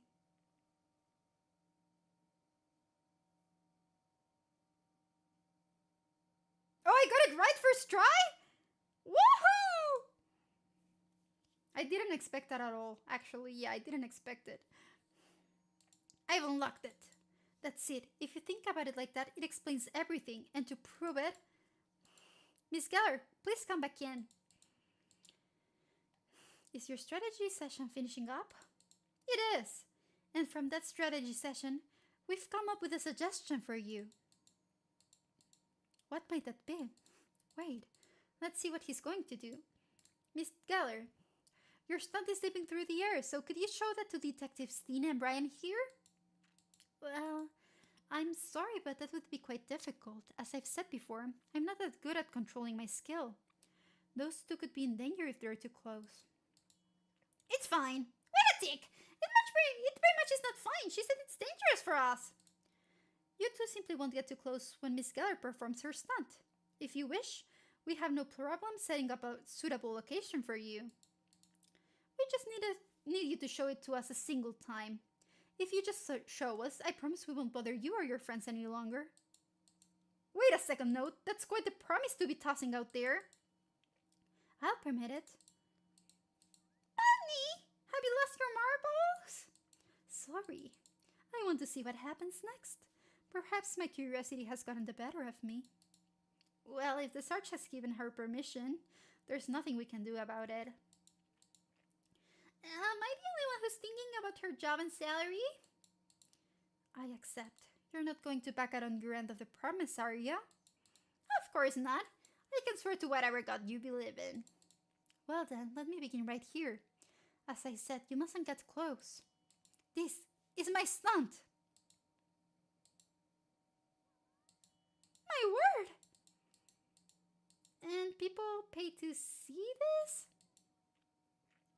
I'll have you know that I even juggle up here when I take the stage.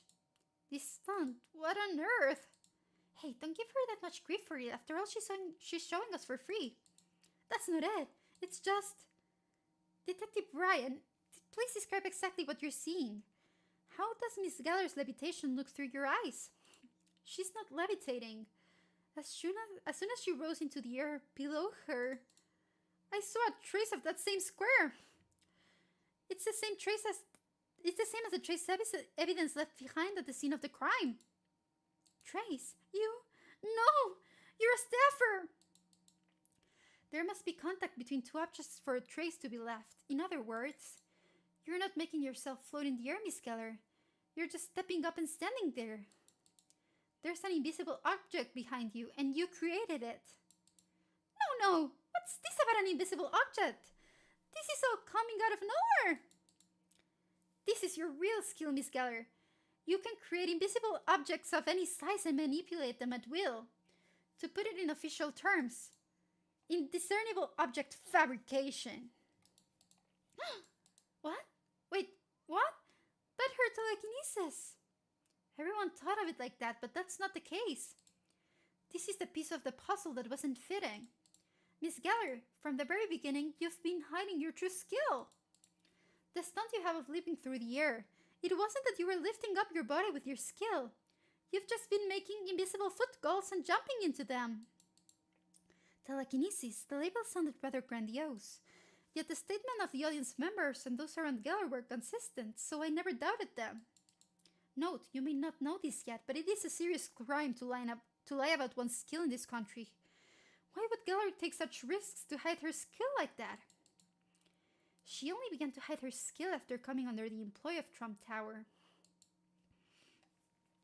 When you think of all that happened back then, it's rather easy to predict exactly why Miss Geller felt it necessary to hide her true skill. When the victim first saw Miss Geller leaping through the air, he must have thought, I finally found it. I finally found the acrobat I've been looking for, wielding the power of telekinesis. Yet it was too good to be true. Miss Geller's true skill was creating invisible objects. As time passed, Miss Geller realized she wasn't the person the breeding leader was looking for. Thus, she began her efforts to hide this fact from him. All this matches your statement. Isn't that right, Miss Geller? Your string of lies, they were all to keep you at Trump Tower. The truth you tried to hide. It's not just a range or some small intricacy regarding your skill. And now we all know it. The truth of your skill itself was a grand forgery. Your skill doesn't use telekinesis. Telekinesis plays no part in it. How did the staffer become an investigator? Logical!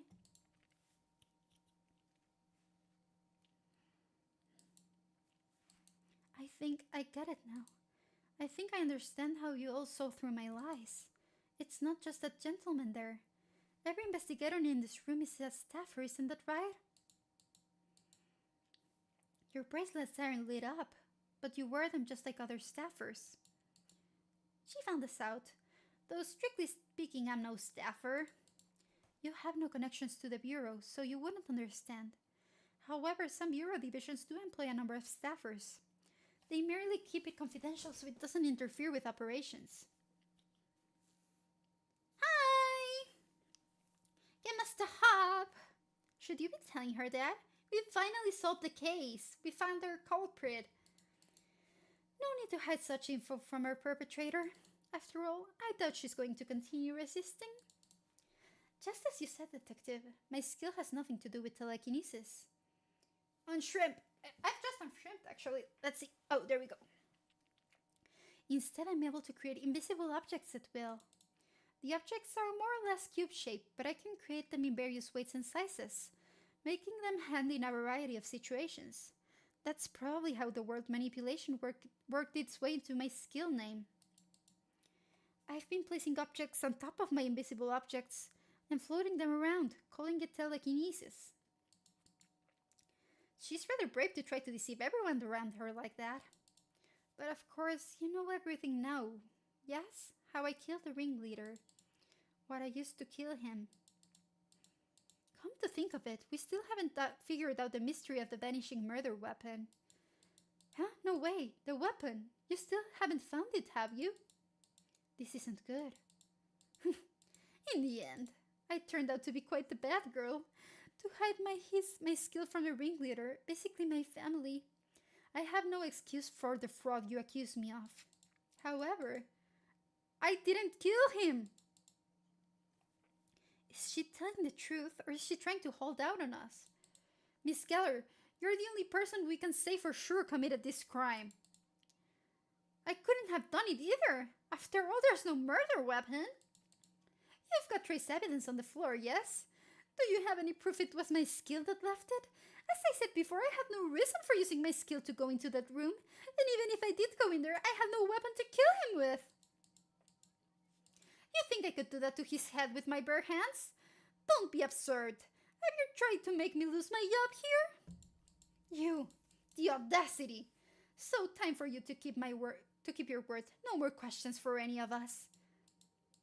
I think it might be time to reveal what the vanishing weapon might be. Oh, raiders! Hola, pupa! Thank you for the raid! Thank you for the raid, everyone! Let's see if this time I can finally shout out. Let's see, I'm trying. Ugh, it doesn't let me. Hi, hi! Thank you for the follow! I still can't make the shout out go. Hi, Scylla! Oh, I did it! I did it! I sent a shout out! Hell yeah! Hi, Scylla! Hi, Pupa! We were actually solving a case. So, here's the thing. We finally found our culprit, little Miss Geller over here. But we can't prove she did it because we don't have evidence of the murder weapon. If we find the murder weapon, we can finally unravel this case. Once and for all. Right? Yay! We just need to use our super duper detective skills, and Detective Holmes over here is ready for that. I like this kind of game. Yeah, it's super fun. It's called Staffer Case. It's a South Korean game released a couple of years ago, and I didn't know of it until Steam showed it on a sale for me, and I was like, oh, I must get it. And so I am here playing it. But yeah, it's pretty fun. It's pretty long, actually. I started streaming 3 hours and 43 minutes ago, so, and we haven't finished the first case yet, so that's something, all right? It's pretty cool, though. And I think we might be ready to finish her lie once and for all. Sergeant, do you have any ideas? Me? No, but obviously you're about to figure it out. When was that made obvious exactly? This was my first day on the job. Right, and I'm relieved to see you. Adjusting so well. Wish you luck then with the case. Thank you! I hope we can finish it soon because it's almost 9 p.m. and I haven't eaten. I'll go with some chicken nuggets. Yum! Actually, I was thinking of having some cheese sticks for dinner, but I wasn't sure if it was like actual dinner. But if you're having nuggets, then I can have cheese sticks and it's alright. Bye-bye! Thank you for stopping by and for the follow. I'm relieved to see you adjusting so well. The arduous path I'm about to set out is slowly coming to light. Now that I'm thinking about it, we've talked about the disappearing weapon quite a number of times, but we haven't uncovered a single thing about it. All we can be sure of is that it had a considerable heft to it. Otherwise, a single blow to the head wouldn't have smashed in his skull like that. It's not that easy to cave in a person's skull, so the object in question would have to weigh at least 20 kilos. For something like that to just disappear, you'd think such a thing to be impossible, but since the deceased remains a murder victim, we have to say it was possible. Geller must have had some means of making the impossible possible. Let's look through our documents one more time. There may be a piece of information that can be seen in a new light. So I'm pretty sure it's the Geller's invisible ability. Max 2 meters. Maximum object weight 20 kilos. She could have made one of her blocks and used it as a weapon. Yeah, she did. Mystery solved. Alright. I finally figured out, Miss Geller. I know now how you killed the victim. Huh? Did you really figure it out? What was the weapon? No, more importantly, where did it go? Was it actually ice in the end? Please let the ice bit go. The weapon didn't vanish. It was never there. There was no weapon. There was never a weapon to begin with. And honestly, that only serves to further prove that Miss Geller is our culprit. What's that supposed to mean? I truly didn't follow a word. Everyone, have a look at Miss Geller's bureau file. Specifically, check out the notes section at the bottom. This is where they write down a brief description of the skill. This is talking about the maximum weight that can be transferred to an object or the weight limit of the object to be moved. No, we figured out that Geller's skill isn't telekinesis. So the information written here... The information! It's talking about the properties of the objects Geller can create, huh? That's right. Note the information on her bureau file refers to the weight, number, size, and duration of the objects in question. And the part we should be paying attention to right now is the weight. The weight limit. It's 20 kilos! I heard that exact number just a second ago. That's the number the sergeant quoted. She said the murder weapon must have weighed at least 20 kilos. Finally, we found an object that meets her condition. That we have. We now know that what you mean is saying it never existed. Miss Geller. Only Miss Geller could have committed this crime without a weapon. Only she was able to make her own weapon. Ugh. Can't see it. Don't need to carry it around, and it vanishes after the time runs out. You used that as a weapon only you could use. You used an object you created with your skill to murder your victim. You make a better clown than me. You really think I could swing around a cube that weighs 20 kilograms? Let's just imagine I could do that. A ringleader's head was smashed to bits. Do I look that strong to you? In truth, you wouldn't need to have swung it. You wouldn't have to swing it. Don't you remember what you said before? Your skill allows you to create objects whenever you will them. You can make one wherever you please. In other words, your transparent objects don't only appear at your feet. You can create anywhere within a 2-meter radius of your body. For example, above your victim's head. If a 20-kilo object that appeared high above the victim's head were to fall straight down, wouldn't such a situation be within the realm of possibility? That's unfortunate. What is? The situation you describe is impossible. That wouldn't leave the ringleader's head in the state I found it. You can make an object weighing up to 20 kilograms. So as long as you dropped it from high enough, that's just the thing. Dropping it from high enough. I couldn't pull that off. What's that supposed to? I get it. Your range, huh? Her range. Seems like someone is thinking like a normal human. That's exactly right. My range is only 2 meters long. I can't create any objects outside of that range. Even if I were to drop something from 2 meters up, I'd have to be really lucky to kill someone. Busting in a skull like that is simply impossible. If things went how you say they went, I'd have to drop it from at least double that. I need to drop it from at least 4 meters up. 4 meters? That's a very specific number. How can you be so sure of the height? I've tried a few things out with my skills. For the sake of shows, of course. Note, I'm sorry, but I was thinking the same thing. An object falling from 2 meters wouldn't have done that to our corpse. Are you starting to understand? So, just give it up. You promised. I'm sorry, but I simply can't do that. Just as Detective Tina said, Miss Geller staying calm and collected, sticking to the script she prepared in advance, though I can hear a slight tremor in her voice. I'm slowly driving her into a corner. There hasn't been a single flaw in my logic up to this point. It's clear that the victim was killed by a falling object. Yet, it says Miss Geller claims her range is insufficient for the crime. In order for Geller to have committed the crime, she would have had to make up for the height difference somehow.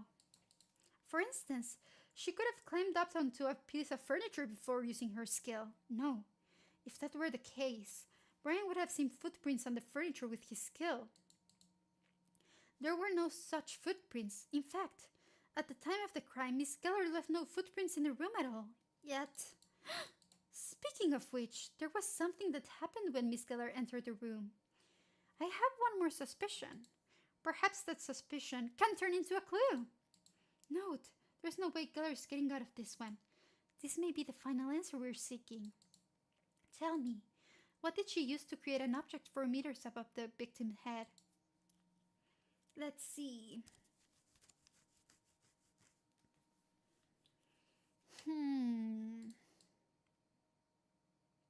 Let's see the scene of the crime.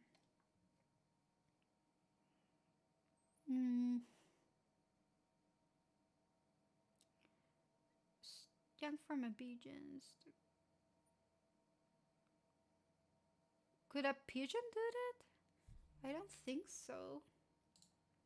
Maybe the dartboard? She jumped into the dartboard? It's silly, but maybe? No, too silly. Hydrate. Oh, let's grab some water. Woo! Okay, thank you. My throat is getting super dry. What could they have done? A tray. Could she have used a tray?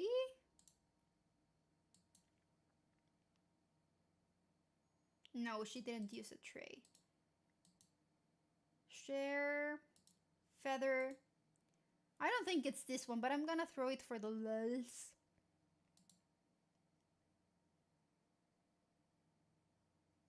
No.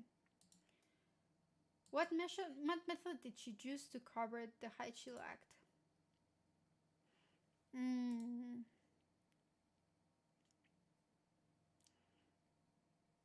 That desk wouldn't have covered it.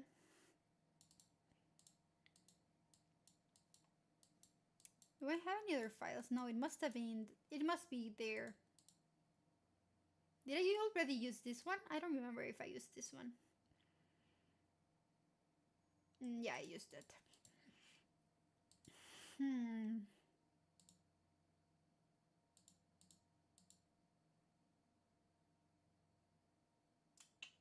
I'm thinking.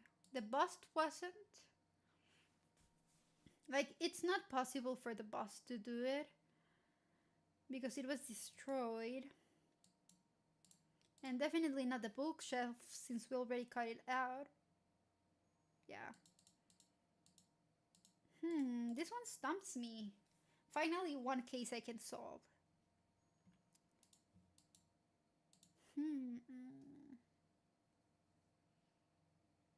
Square shaped. 830. Maybe it's the impression itself. Yeah, it's the impression itself. Those footprints leading to the desk. Once you stop and think about it, there's something else we hadn't figured besides our murder weapon. Something else? Why is it that Miss Geller used the objects she made to enter the room? But of course, have you figured out the reason why? Yes, and the answer to that question is connected to the means Miss Geller used to murder her victim. Miss Geller was intent on using her skill to kill her victim. However, she wasn't sure if a single swing of one of her objects would kill him instantly. If the victim didn't die immediately and were to let out a yell, that would spell big trouble for her. That's why she settled on dropping the object from a height to do him in. Yet she knew what her range was. She knew her range was too short. There was also no guarantee that an object dropped from 2 meters would silence him in one blow. What? Didn't you say you were going to explain why she used her skill to enter the room? You haven't figured it out? Why did Miss Geller use her skill to go inside? How could she be certain that she could heal him instantly when she was lacking height? Each question provides an answer to the other. If I can sum up what you're trying to say, the reason Geller used her skill to enter the room was to make sure she killed him with a single blow. Oh! That's why. It is. She thought up a plan. A way to create an object at a height that would surely kill her victim. No, when I really think about it, I'd be willing to bet she already knew her plan, huh? Miss Geller's solution? It was none other than the stunt she pulled on stage. Her stunt? By that you mean the air-walking clown bit? As she puts it, the jumping jester. Isn't that right, Miss Geller? Miss Geller can only create objects up to 2 meters from her body. If she wanted to create an object higher than that, she'd have to climb up higher. Leaping, really? Up into the air. So that's why she used her skill to enter the room, to get to the height required to commit the crime. Geller's range is 2 meters. That means she could create a foothold up to 2 meters away. After she climbs up the 2 meters, another 2 meters from that she creates the object that will take up a life. The resulting object would be 4 meters off the ground. Miss Geller, that satisfies the condition for the murders you said yourself. However, if you check the trace left at the crime scene, we can see other footholds she created started at the entrance. How can that be? Miss Geller's skill. All of the invisible objects she's able to create. If she started with a block 2 meters high, she'd never be able to climb it. That's right. So she started off with some lower steps, and then she slowly increased the height of the footholds as she climbed up each one. Just like a set of stairs. So it really wasn't an air-walking clown. I see the jumping jester thing now. That's exactly how she committed her crime too. Even before entering the room, she was already on her small step. Then little by little she climbed, moving ever closer to her victim. By the time Geller was in front of the victim, she was close to her maximum height of 2 meters. Then, at her max height, Miss Geller made the largest object she could do at 20 kilograms and let it fall. She took the life of the victim who slept beneath her, and she made sure she finished the deed. Anyone could have seen the victim was deceased. Miss Geller then fled the scene of the crime, relieved to be done with it. If there was one thing you didn't consider, it was your nightly routine, yes? The victim had a habit of drinking a cup of coffee every night at 9 o'clock, and it was your job, Miss Geller, to bring it to him. You knew that as the first person to find the body, you'd be suspected for the crime, but you couldn't not go either. If you deferred from your usual schedule, you'd draw suspicion from the police. In the end, you made a cup of coffee as usual and made your way to the victim's office. But there was no one there to drink it. Miss Julia Geller, you are the culprit. We got this! We got it! We solved our first case! Yes, it was me. I killed the ringleader.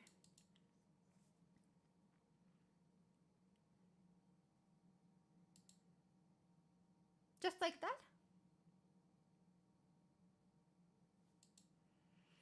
Well then, I shall call the probation's office. Indeed, I leave that to you. So these are the cuffs you only use on staffers? Rumor has it there's a bomb inside that will explode if I resist. No, none of that. Nothing so dangerous. Just a high voltage electric current and a neurotoxin. For me, that might as well be a bomb. Sorry, rules are rules. But you never know when an invisible brick's gonna fall on my head, right? Harsh rules. Considering today's events, though, it does seem justifiable. Why won't you just let us in? I just want to see her face! Keller couldn't have done that. Please let us talk to her.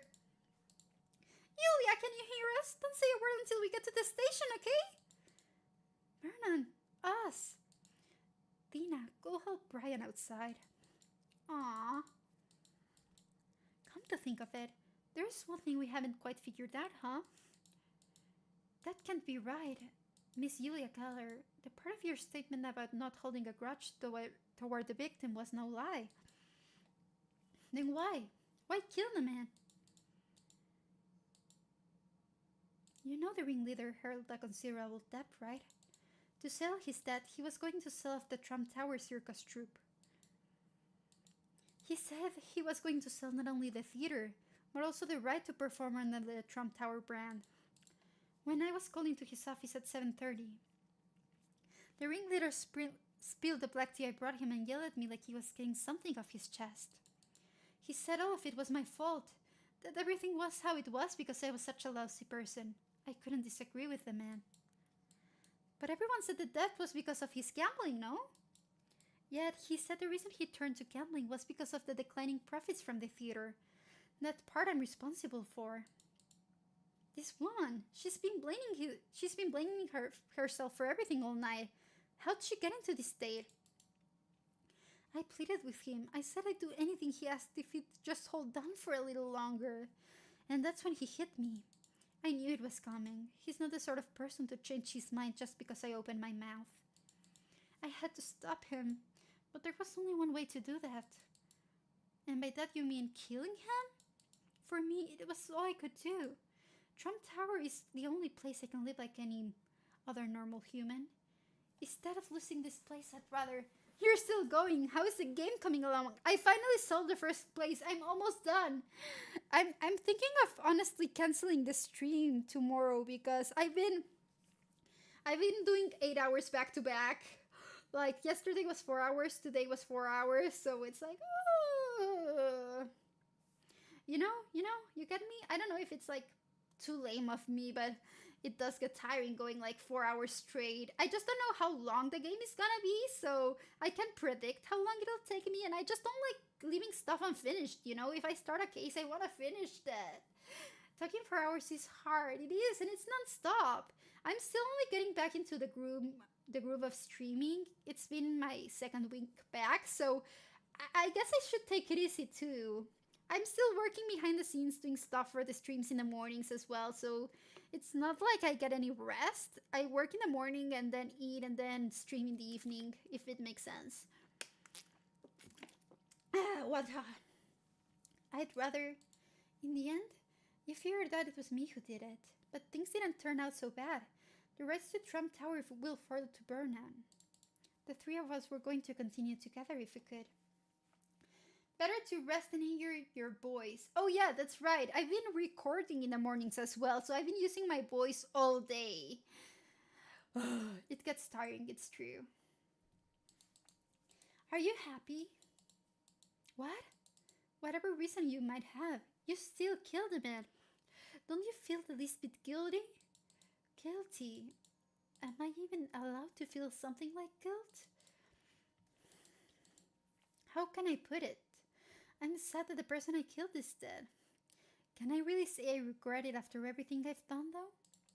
If someone who brutally killed another person were to turn around and have the nerve to cry about it, would you really accept that? Sergeant, I'm sorry, but would you mind if I waited at the car? All right, you've done enough. Miss Keller, due to the provisions of the contract made between the Bureau and the Attorney General's office, you will be sent to a prison belonging to the former. I'll give you a moment to talk to the other members of your troop. They're not listening to us anyway, so make your peace. All right, and sorry for today. No, I'm sorry. On my first day of work, I was nearly shot at and kicked out the force, but in the end I solved the case. So why do I feel this way? On top of that, I can see Big Ben from here either. What was my reason exactly? What on earth brought me to this city? Are we done? Are we done? We're done! We closed the case! 4 hours later, we closed the case. And they're still going, so I'm gonna finish this and then we can go home. Well, I'm home, but you know, go to bed or have some cheese sticks for dinner. Hey, looks like you solved the case. Stopping by again? You came back alone? I said Note off because he said he needed to get some air. Note, huh? I've seen you've grown a liking to Detective Case. How is he? Up to snuff? He's definitely helping us out, and he's quite a talented individual compared to me. However, I think calling him a genius as you did is pushing it. He's a little clumsy in places, and more than anything, he's severely lacking in his understanding of phenomena. So, that's not the whole job, is it? 42 minutes. Besides the time it took us to get there and back, that's how long he spent on this case. Excepting the time it took us to survey the crime scene, that is significantly shorter than before. Before No Trick came along, it took us at least 3 times at our very fastest. It normally takes people time to read through and comprehend the documents, time to understand all clues and come to a conclusion. No Trick's logical abilities need neither. There's almost no gap between his receiving a question and coming up with the answer. Honestly, following his steps in logic is too much to ask. It's not simply a matter of intelligence. That kid, are you sure he's no staffer? From the way he describes it, when he focuses on something, he feels like time around him ceases to flow. Oh, so he's autistic. Good to know. That's why he sounded so familiar to me. However, no mana was detected coming from Detective Case that you normally find when staffers use their skills. You know what that means, right? No Trick's abilities stem purely from his talent. Seems that way. Phenomenal abilities indistinguishable from phenomena. Actually, maybe it's more than that. Rather interesting, is it not? Imagine what a talented boy could do in the city when he's not weighed down by the disadvantages of being a staffer. Is that the only reason you hired him? Sergeant Redfins? The tone you just took makes me feel like this is an interrogation, and that bothers me a bit. My apologies. Why the sharp tone? Something not go your way? Quite the opposite. Our case is closed, so I was about to go for a smoke. Smoking's bad for you. You should turn to sweets like me. I stopped by this new ice cream parlor in the square. It's not half bad. If you knew you'd bring it up, you should have brought some to share. It would have melted. Are we done now yet? Nope. Now we're on the balcony.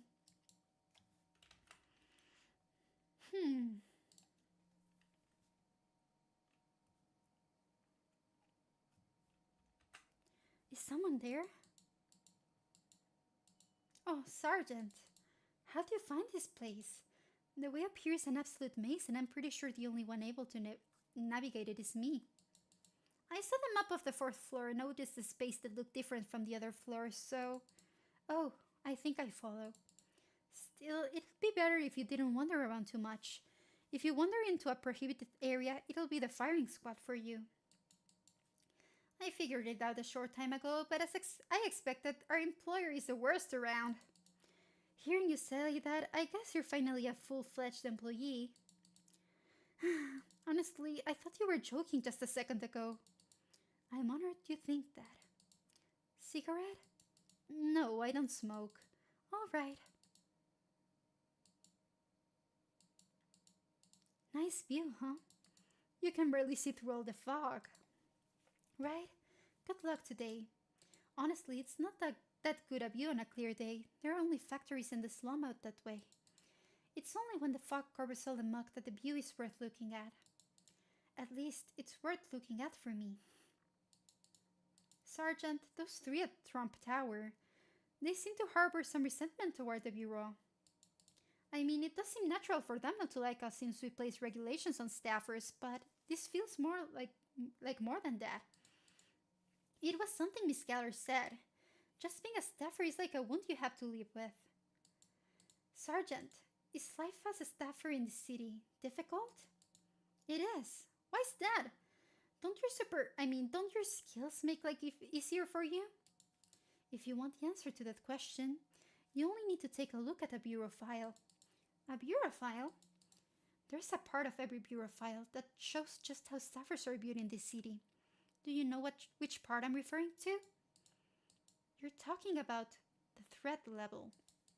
That's right. Giving the staffers a threat level presumes that every staffer poses a threat.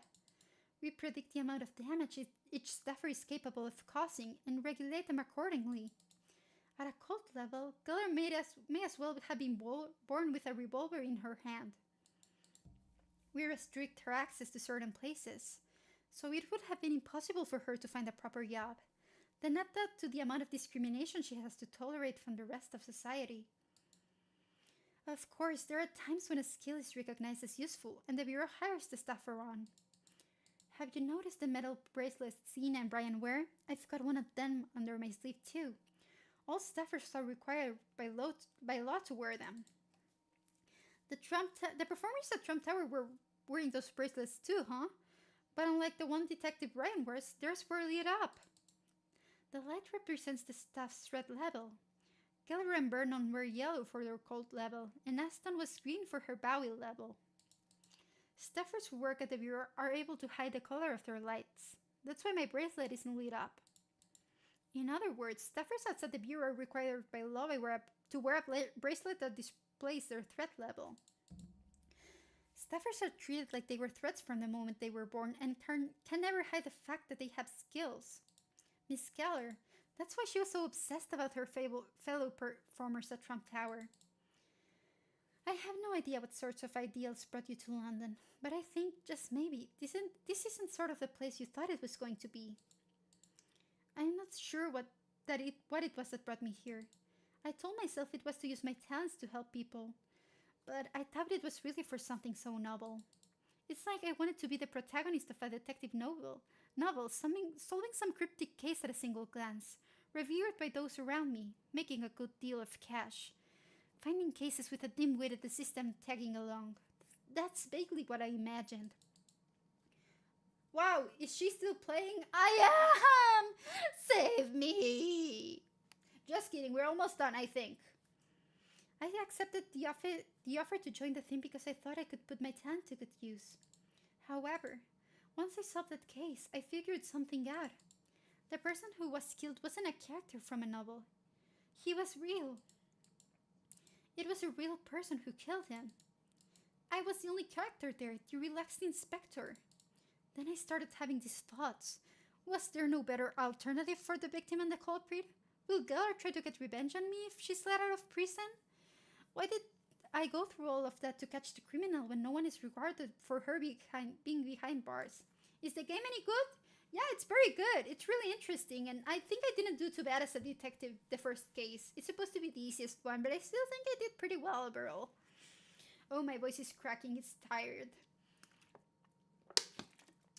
Okay, better. Did I really do the right thing? Still, with all that, they're just thoughts. The victim, Houdin, started out as a respectable ringleader. Thank you for the pat. That only changed when Julia Geller joined the Trump Tower troupe. Houdin took a loan to buy out props for Julia Geller's performance, but the returns were poor. Houdin started gambling to try to pay off the debts the circus took on, and then the addiction took hold. Geller said it herself. All the blame was on her. Geller knew she caused it all, so she was ready to protect Top Tower at all costs. Then she settled on murder, the worst mean possible. Geller continued after that. She said she was looking for someone to stop her and punish her for her crimes. Perhaps Geller's actually grateful that you solved this case? Are you serious? No, that last part was a lie. Isn't that going too far? Seriously? If what I said were true, would that give our job some other meaning? No, a detective job's always the same note. We're here to find the truth. It's not our job to make the world a better place or tell right from wrong. We're just here to find the truth. If it's something else you're wanting, use the time you'd grumble and gripe to get on a plane or whatever and head back home. However, if you don't know what you want, stay here. Stay. Find whatever truth may come. and keep on complaining like you are today. After all, there are certain things that just start that way. Making the world a better place, telling right from wrong. Maybe you'll find whatever it is you're looking for along the way. Shall we head back to work? We've still got the reports to write up about our case today. Could I stay here just a little bit longer? It's sort of hazy, but I think I can. I forgot. I can see the Big Ben, I think. Unfortunate, really. This place used to be all mine. I think I did it this time for realsies. Third time's the charm, right? I finished the case? Let's see. Did I? No! How is it still going?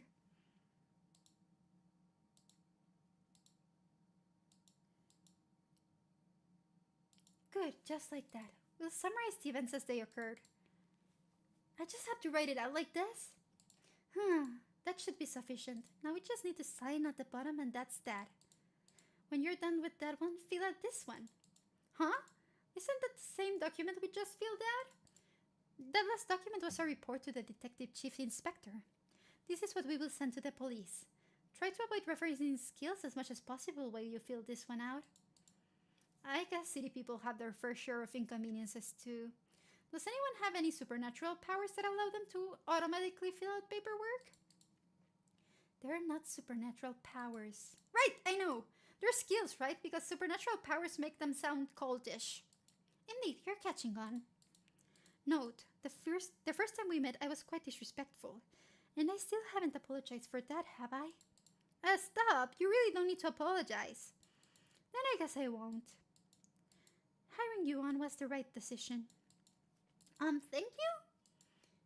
Congratulations! Congratulations, because you solved the case! Congratulations! Apologies for the late return. Did you have a lot of work to do? It did take longer than expected. Were the roads congested? About that, we were late because we had to pick up this! Oh, a cake! Indeed, it's a bit of a welcoming gift, and the celebration of the first case you solved. It's for me? Come now, we were completely blown away. We had no idea you'd solved such a complicated case. I guess the chief gets a few things right every once in a while. It's quite fortunate we had you on the case today, Node. It's got happy birthday written on it. Dad, this was the only one they had left. Can I say that the MC's pen hairpin annoys me for some reason? The pen hairpin? I thought it was like...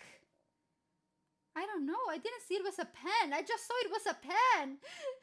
Now that I saw it, I'm gonna be unable to unsee it, but you're right. I only saw the white parts of the clip. But you're right, it's a pen. I guess it's just like a unique identifier, I guess. MC, character kind of stuff. Come now, it's a cake. What's written on it isn't important. Here, Node, blow with your candles. Okay. Cheers! Bloody terrific! Anime design choice, for real, it's certainly an anime design choice. This whole affair... No, it really is a birthday party. Note, I do apologize. I'll make you a proper cake later on. Huh? I'm not angry or anything. It's just I've never been welcomed like this. Actually, I had a similar thought to yours. I'm just glad to be part of the Mana First Division. Right, I see. Well then, shall we eat? I'll go fetch something to cut it with.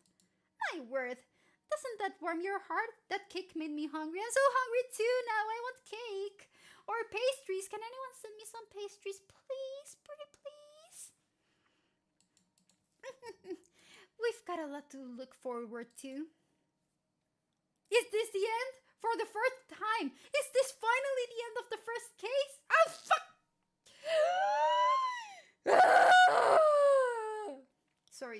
Sorry. I lost my composure. I lost my cool. But this one's gonna be the end after this. Speaking of which, Note, when's your actual birthday? Not really sure. I'm an orphan. I never knew my parents. Pardon? Even Even my name, No Trick, was given to me by my previous employer.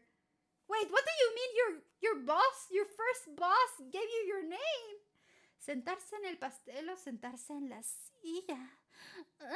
Soy silla. I'm just saying that because it's an English stream, so hopefully no one got that except you. You will be the only one who got that, I think. Hopefully. If not, I'm so sorry for what I just said. XD. No, Paris, no! Oh no. Nobody clip that, okay? No clipen eso, voy a llorar. No, but it sounded, you can see it, but I'm blushing right now. Yo siempre elijo la silla. Buena elección. Oh, what's wrong with everyone? No, nothing at all. What happened to all that energy from before? No, you're the star of the show. You should be enjoying yourself. You guys are so lucky I chose not to go into NSFU voice acting or stuff because I would be too powerful. I know, I'm aware. I would be too powerful. But no, I'm say-so. Mostly say-so. It's not really my... Take this. Oh, he got caked in the face.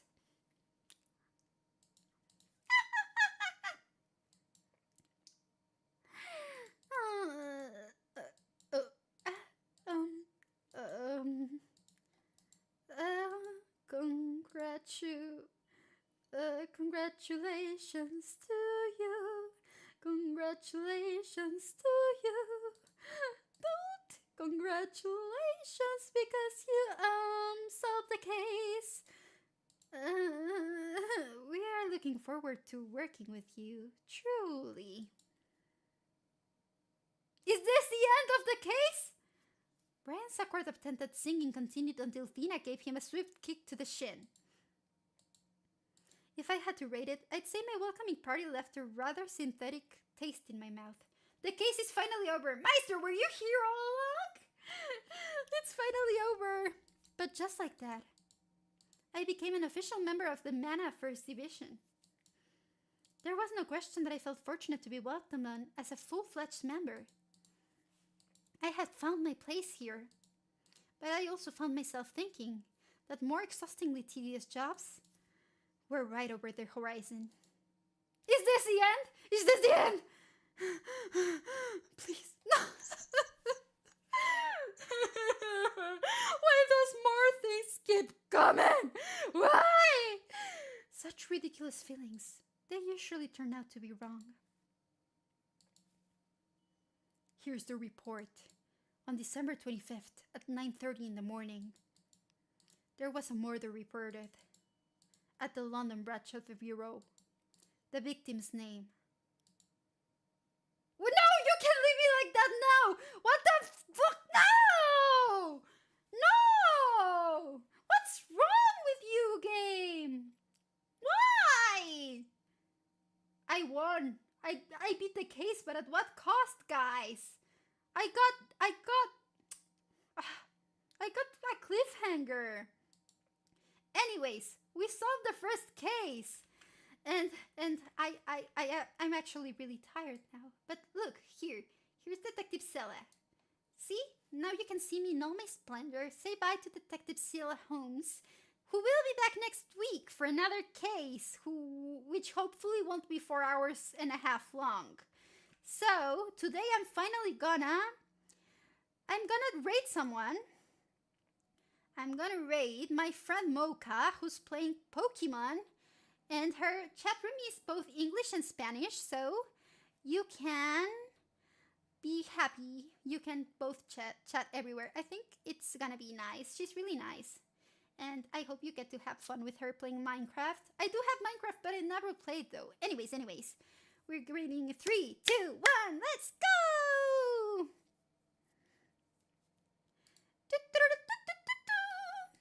Bye guys, thank you for joining me. I hope you have a lovely rest of your day. Thank you for coming.